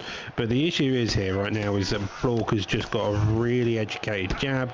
He's keeping his distance. He's not overextending until suddenly he's edge ping back. But for the most part, that's what he's kind of done. He's used the footwork. He's running with combos where he has to, but manages to stay at a distance. The uppercut lands there cleanly. Going to end up into the cage clinch again. When you're up against the cage line like that and your head health's on 0 and they're punching you, you should be dropped back to the ground. I don't care. Just continue to stand up with no health. Well, can either do that or go to backs in, and it's fairly inconsistent. Wild overhand over the... 13 got in the way of the finish. But what a knockout right there. Final blow. Once again, a man possessed here this evening. Looked sensational from the starting bell to the final. Really able to slow down and stop the offense of Leon Stoltz across the course. Yeah, that's incredible work right there. Absolutely incredible work. So, look, with that one in the bag there, lads, we now move on, I believe, to our... No, old head kicks and Jay is off. Doc, I just seen your message. Doc, that fight is off. Old head kicks had to step out. He had to pull out. We were trying to get a replacement for Jay, but then Jay wasn't around. He may have appeared at the final hour, but unfortunately, it's a little too late, and we were not unable to secure something for him. But with that one, we now move on to our co-main event of this evening. It should be an incredibly fun one, and this is an interesting thing from the guy who won. Is I think it was season 4 Grand Prix via pure grappling. Woolly Genius has made massive advancements in his striking to the point that he was the only one to get a round 1 finish in the Grand Prix. A round 1 finish, and he did it on the feet. That's an amazing stat for a guy that was always considered a bit of a cheesy grappler, right? I mean, he's doing work right now. He is a menace on the feet, and he's going to get an opportunity to try and showcase that here this evening as he gets a short notice step-in replacement from one of the true OGs of the community, a man that is incredibly dangerous on the feet, and that is Winter. Winter XJ stepping into the cage. Looks like we are going to get a Michael Venom Page up against Anderson Silva. Spider Silva. Always a fun little fight here to see. MVP, man, loved or hated, I think is the sensible way to play. Last game, he was a bit meh. In this game, he's a bastard. What's happening? Oh, there you go. Okay. Cool, as we do. Stream slightly self-imploding, but nonetheless, here we go. Woody Genius looking like he's not going to be the grappling fucker tonight, as he is using Anderson Silva, unless he decides to pull a Woody Genius and shoot a takedown. He has done previously with Stephen Thompson, as he quite rightly reminded me. But nonetheless, leg kick there already missing. Leg kick in retaliation, though, landing back. The jabs coming out, looking for a bit of head movement. The back and forth footwork of Venom Page already coming out as he lands a nice body kick. Tries to double up, instead goes for a knee. Side kick that does no type of actual pushing come out, but uses the straight into the kick combos that are just mental behavior. And that rear kick of Anderson Silva is something to be feared. It comes out snappy, it comes out quick, and it's dangerous as all hell. MVP's biggest weapons are his hook animations that are kind of just come down from anywhere and all angles, even the hooks that, like, even the uppercuts that come down from his hip and do quite a lot of damage, for saying how low MVP's punch power actually is overall. Winter's really starting to let loose with the combinations himself. Oh my goodness. Nice counter by Woody Genius, though. I love the Anderson pick. You are right, that body roundhouse is phenomenal. Head movement on point. Eats a head kick, though. God damn. Former UFC middleweight champion still getting it done here against the best 185 pounders in the world. Well, kickboxing chops on full display early. He's got it all going here in round one. He's got it going. And he's got his Niga says one of the only people who can actually counter MVP. He's very hard to deal with. Just quadrupled up on the leg kick. Impressive stuff. The cross, great vision and great decision making in fight. And just explosiveness. I mean, this guy, Michael Venom Page, is the real deal. And to see him throw this cross, Both whiffing kicks like mad people. is very impressive. All right, mixing up the leg kicks nicely, and that Lovely thigh job is there. starting to show some visible signs of bruising now. You know, you can't even worry about what that high leg kick does now. You have to worry about the dividends that it will pay as we go forward in this fight. Under 2 minutes to go in our first round. Oh, he lands another strike to the body, really starting to connect on a lot of shots to the midsection, and these will take their toll as this fight goes into the latter rounds. Well, there it is again. He seems to be fighting through the damage pretty well. So far, Woody Genius making life incredibly difficult between the body kicks and the leg kicks so far. He lands the uppercut, lands another one there as well. Like, he's got to be careful.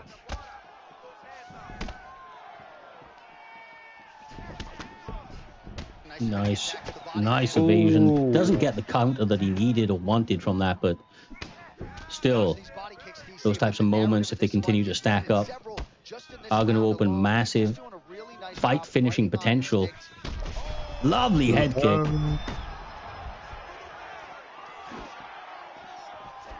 That's the thing here as well, is that Winter knows how to win a fight as well, and he can really, once he lands the shots, once he has his rhythm, he's fine. But the fact of the matter is, Woody Genius found his rhythm early on in this round and has really been able to let loose with the body kicks and the leg kicks and the damage he's done there.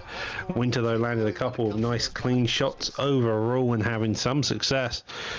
Looking at the stats, though, Anderson Silva's favour, 17 to 27 significant strikes. One stun into the favor of MVP. Pretty good first 5 minutes. Both of them can really pick it up. Let's see who decides they're going to lead the dance as we go forward.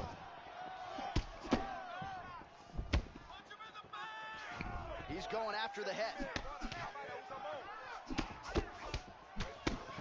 Oh, and he caught the kick. Lovely catch kick finally happening as he wails on the head there, looking to land that rear hook as Anderson Silva throws the kick, just trying to get the damage done.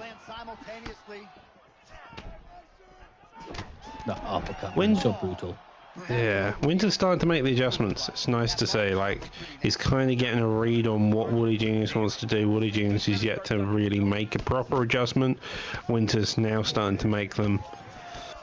In all it's- fairness, I think that he was dictating the fight early, and that's why, but he now has an opportunity to make them. He continues to go to the well with that body roundhouse. He's got a lot of damage that is stacked up already, potentially trying to set up the head kick as he fires one there, easily blocked though from Winter, who seems to be a little bit unfazed by the kicks coming his way, trying to trade those off of boxing combinations and go to the body with his hands instead. Lateral movement, hands down by his sides, champ. Very, very bladed, shoulder, lead shoulder right facing you. You got to be kicking this guy. His stance is too hard to try to find good punches. Wooly is struggling a little bit in this bout. We've seen in the past, though, he does have the ability to bounce back. He's done a lot more body work, but the head health is starting to get a little bit bruised and blistered as the hands. Oh, nice pullback body work, and he finishes him. And he finishes him. Once again, Wooly Genius, a man to be feared on this game. You zig when you should zag, and he will finish.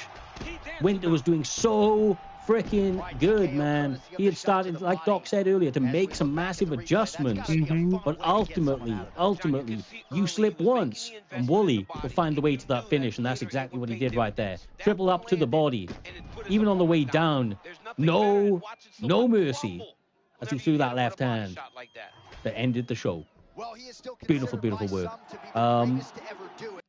Goddamn. Continuing to put together sequence after sequence, finish after finish. Wooly Genius in his toughest fight at this point, I will think, other than the one that he lost in the GP, doing a very, very good job across the course. But talking about fights and being across the course, the next one is the one that we all came here for this evening. It is the time for the main event of Primetime 196. It is going to be between Khalil and Jrilla. Both made it to the exact same stage of the Grand Prix. They're both 3-1 in the division. Both guys looked phenomenal across the course, absolutely blistering through their opponents until they couldn't anymore. Combination, striking excellent. There's too many good things I could say about these guys. This is a picture-perfect matchup between these two competitors, and I, for one, am interested to see how it goes. So let's get into it. Featherweight is the weight class, as you saw on the graphic there a moment ago. We have Jrilla using Max Holloway. We have Khalil using Ilia Topuria. The time is now, people. The time is now.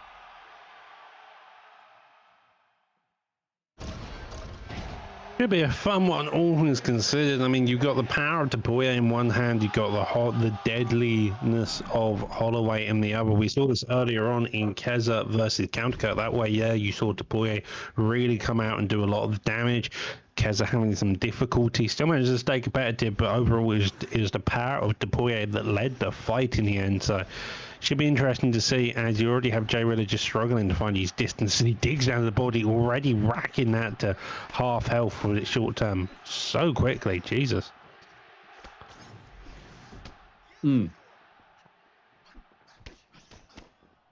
Right, okay.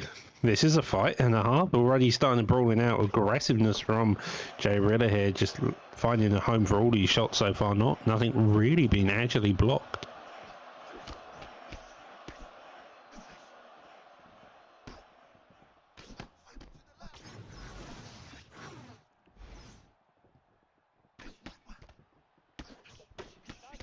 Oh, nice work, man.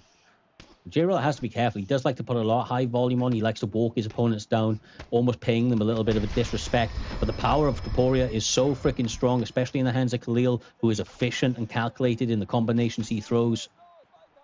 I don't lie, this camera angle hurts my neck. I just wanted to, like, look up and not... It's just annoying. Nonetheless, Oh, there it is. Flurries away. Yeah, I mean, both these days have flurried like so much. I mean, the more the body shots have actually gone down with Max Holloway here flying into the body so early on, looking for the stamina advantages. Max Holloway with the cardio for days. So I imagine that's going to be the thing here that's going to really dictate the space about cardio, and that's not necessarily power. Jrilla seems to be able to quite haphazardly stay into the boxing range of Dupoy and not take too much damage. Khalil find it difficult to put any real power shots down on the paper so far.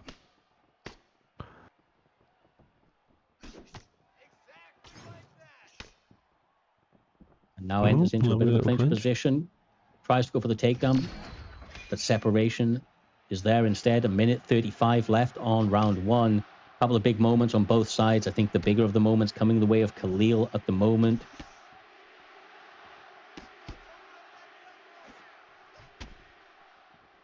Khalil's doing so much better when he presses Jrilla. Anytime you give separation, that's opening up Jrilla for that body roundhouse that he continues to go to the well with.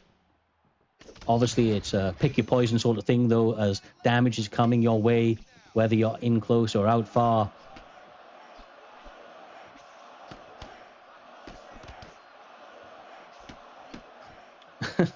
Just Nathan says, whose camera is this? I need words. Trust me, brother. Trust me, I know. And it's Jrilla's. Yeah. Oh, don't worry, though. Khalil's, as we found out during the GP, has it on tight. So you can never see a leg kick coming if you... Well, to be fair, the tight camera angle isn't as, kind of close as it used to be. You used to cut out their, lower half entirely. This time, you still got the legs in there a little bit, so you can kind of read it. But interesting first round. Once again, this is a 5-round fight, people. Your first and only 5-round fight of this evening, as it is the main event. One of these guys with a big win here this evening could establish themselves with an opportunity at the championship belt. There's still so many names out there, so many guys that are starting to put together and trying to put together a bit of a reputation, a name and a stake at the gold on who's going to be up against MG next. This is going to take a special standout performance from one of these competitors here this evening if they want to secure that opportunity for themselves. Nice right hand from Jrilla, sitting him down. And the stat guard here, raining down the shots, playing the aggressive game. He wants to do some serious damage here just to really help out later on in the fight. The more damage he can do without getting hurt, the better it is. And again, Dupoy's power, as we've discussed a few times, is a menace to deal with. And this is really what you want in this fight. It's just bit of power shots, and then you can build it up later down the line.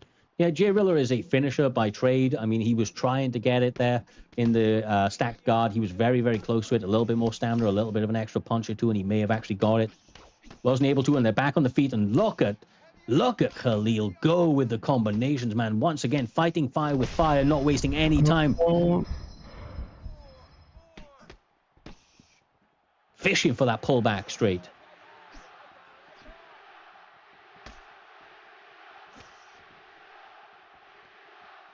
Lots of feints. Nice work as well there, Doctor. Trying to set them up, really trying to bait the opponent into making a mistake. Overhand there, lovely. Growing. Nice. Oh. Khalil paying the respect that Jrilla has earned to this point. Didn't go too crazy, didn't overextend himself or become overzealous. Into the clinch for a moment, presses him up against the cage, kind of a couple of shots or a takedown. Land no. Once again, the defense from Khalil able to stay strong in those moments as he's starting to equalize the playing field in round two.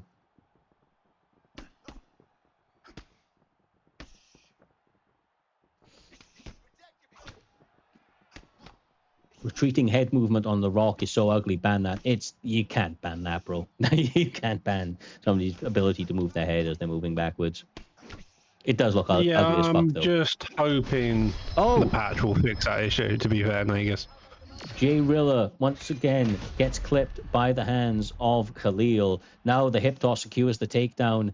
We'll see if he's able to do any work here with 55 seconds or less on the clock.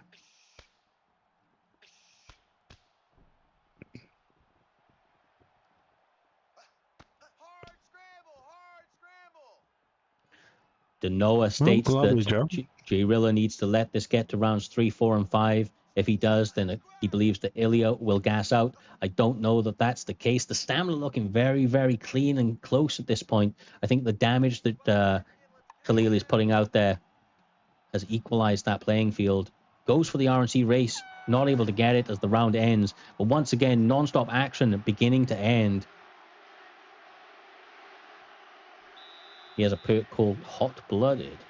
Interesting. I really should pay more attention to the perks on fighters. I can't say I ever do. Never have. But obviously they do play a factor, so. Mm-hmm.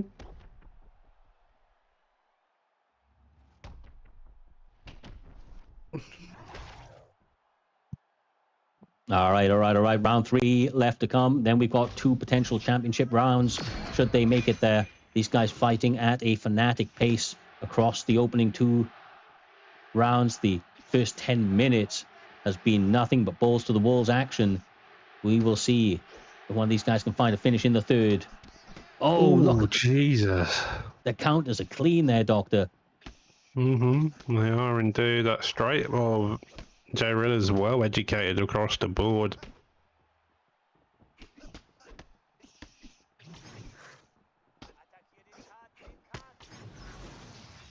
Such a long overhand from Max Holloway as well. He really does cover distance with that thing.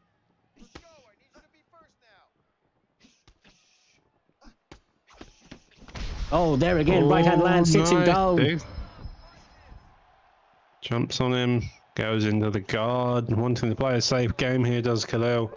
Does get that deny. That does get denied again. I don't know if following him to the ground was a smart move for him. As Reaper says, highly competitive fight. Both guys having big moments at this point in the fight. Obviously, 3 minutes left in the third round and a potential 4th and 5th to go, but I do not necessarily think that we're going to need it as ground and pound gets rained down from stacked guard, but nice defense keeps Jrilla relatively safe within that moment. Khalil getting a little bit tricky with it as well, Doc. A couple of clinches, a couple of willingness to go to the ground right now. He's obviously out for blood. Does not matter whether or not he does it on the feet or otherwise. Willing to take this fight wherever it needs to go. Indeed, 1-2's land still on the block. I mean, if you're Jrilla, you've just kind of got to poke and prod and just kind of counter where you can. Boy, it's a difficult fight for anyone, more so on someone who's so boxing heavy like Jrilla with the Max Holloway pick here. It's just really about the timings and if you can land the key shots on the on where is needed. Oh, uppercut lands. Oh, he's got him up against gauge line. This might be it. That's it. No? Jesus, fair enough. Durability of Max Holloway, keeping Jrilla in it right there. The quick recovery that he has. Nice. Nice transition. Denial into a submission. He's going to get the submission right now, and Khalil is really starting to put a case together with a very clean performance. As he sinks that one in, arm triangle secured, only one away from a finish, and potentially only one more rock away from a finish. Jrilla. Yeah, lovely to know. In some deep waters right now, Doctor. Yeah, really deep. The stamina advantage, as Nagus just pointed out, is absolutely gone as we enter into the final 20 seconds of round 3. Dubois has massively changed the pace of this fight. The head health, massively different. And it's such a difficult fight now. It's so much more difficult for Max Holloway. If he can manage to keep this round a bit more chill, it's just not. And as Dave rightly points out, most likely a 10-8 multiple knockdowns and that sub going into favour of Dubois. Any lead that Max Holloway built over the first 2 rounds is gone now. As we enter the 4th round, maybe Noah's right in talking about how the perks and keep Dubois in the game may now fade out, but it'll be interesting to see, because this fight's really just going to be about the power versus the timing. Here is, will the timing beat the power of Dubois? Well, look, we now get into that first championship round, round 4 underway. They touch them up. Lots of mutual respect on both sides of the octagon here this evening. Once again, Khalil using Khalil using Ilia Topuria, Jrilla using Max Holloway, who has just got double-legged at the very beginning of round 4 after potentially suffering a 10-8 round in the previous round. A little bit of frustration surely is to be creeping in right now, but Jrilla has a laser focus when it comes to getting finishes. He is not counting himself out yet, and as a result, neither will I. Can somebody tell me if the double leg is broken? It is not. It is not broken.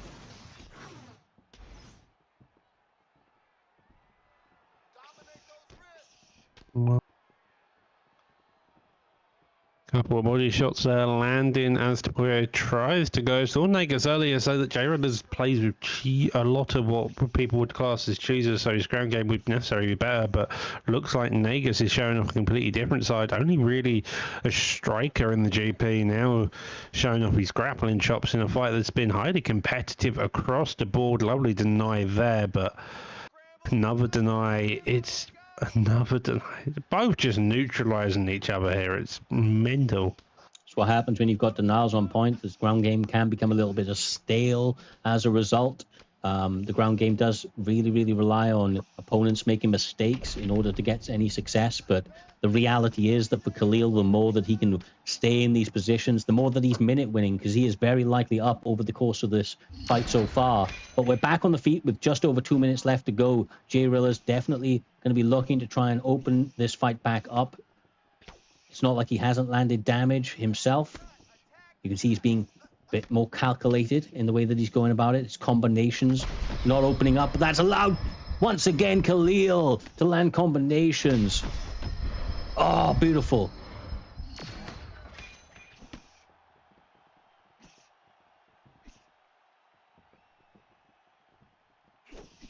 Ooh. Oh, Gets that one.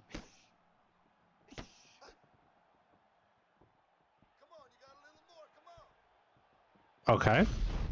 Unexpected, but nonetheless.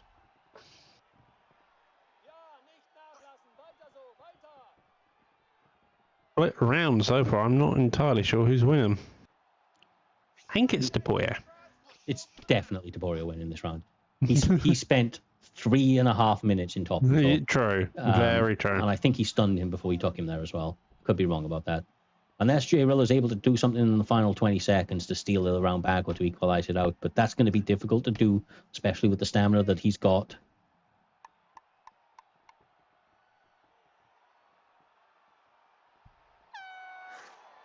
Oh, doesn't manage to get the RNC going for it again.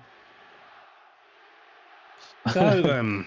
Negus says, on God, let him point down for the last 10 seconds.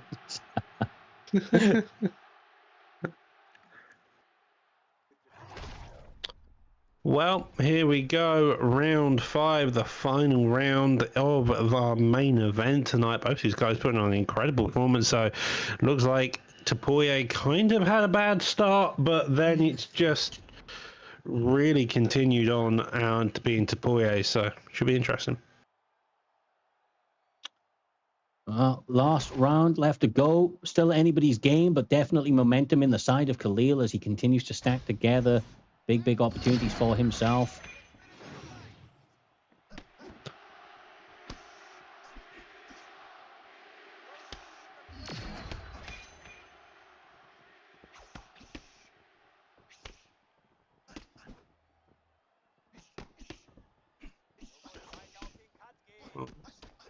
Digs down to the body again, whiffs over the top again. I mean, I feel like Jrilla's just trying to put anything out there to find a hole, find a home. Gets stunned there, digs down, gets beautiful. dropped. He goes for the armbar. Denies it, does drain his stand, but he goes straight for it. Almost a one-shot as well. No, that's because the standby UI just reset in between rounds. He got a previous sub, if you remember correctly. Yeah. Yes.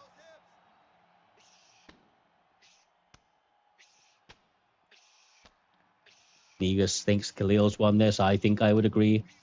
The pitter-patter shots as we go for the arm triangle. Jrilla just waits till the transition. Yeah, he should have just waited. If he was done for the arm triangle, he would have been able to get that, but yeah. Good job from Khalil. A standout performance as far as I'm concerned. Absolutely sensational across the stretch. Very difficult start, highly competitive bout to start off. But ultimately, ultimately, it became one-way traffic towards the middle and end of this fight. Khalil looking absolutely amazing, both on the ground and on the feet, and was ultimately able to secure himself a massive victory. He could be next up for the title up against MG. We are still yet to make those decisions. We will have to look at the landscape of the division after this card, but really, really promising for that man right there, as he's been looking very, very good. Now 4-1 on the division, beating a lot of very noticeable names at this point. But that does bring a close to Primetime 196. We will be back next week with Primetime 197, if you couldn't tell. That's how these things work. But we will be back next week, potentially a title fight or not. Stay tuned to our Discord. I'll link it right here. If you're not in the Discord already, make sure to join it. That's where we put all the cards together, all of the announcements about events and the like. Until then, stay safe, much love. We appreciate all the support and each and every one of you, fighters, staff, supporters, and everything in between. We will be doing a raid at the end, so please join the raid if you're still here and still obviously willing. It will show some love to somebody within the community, would mean a great deal. Until the next time, peace.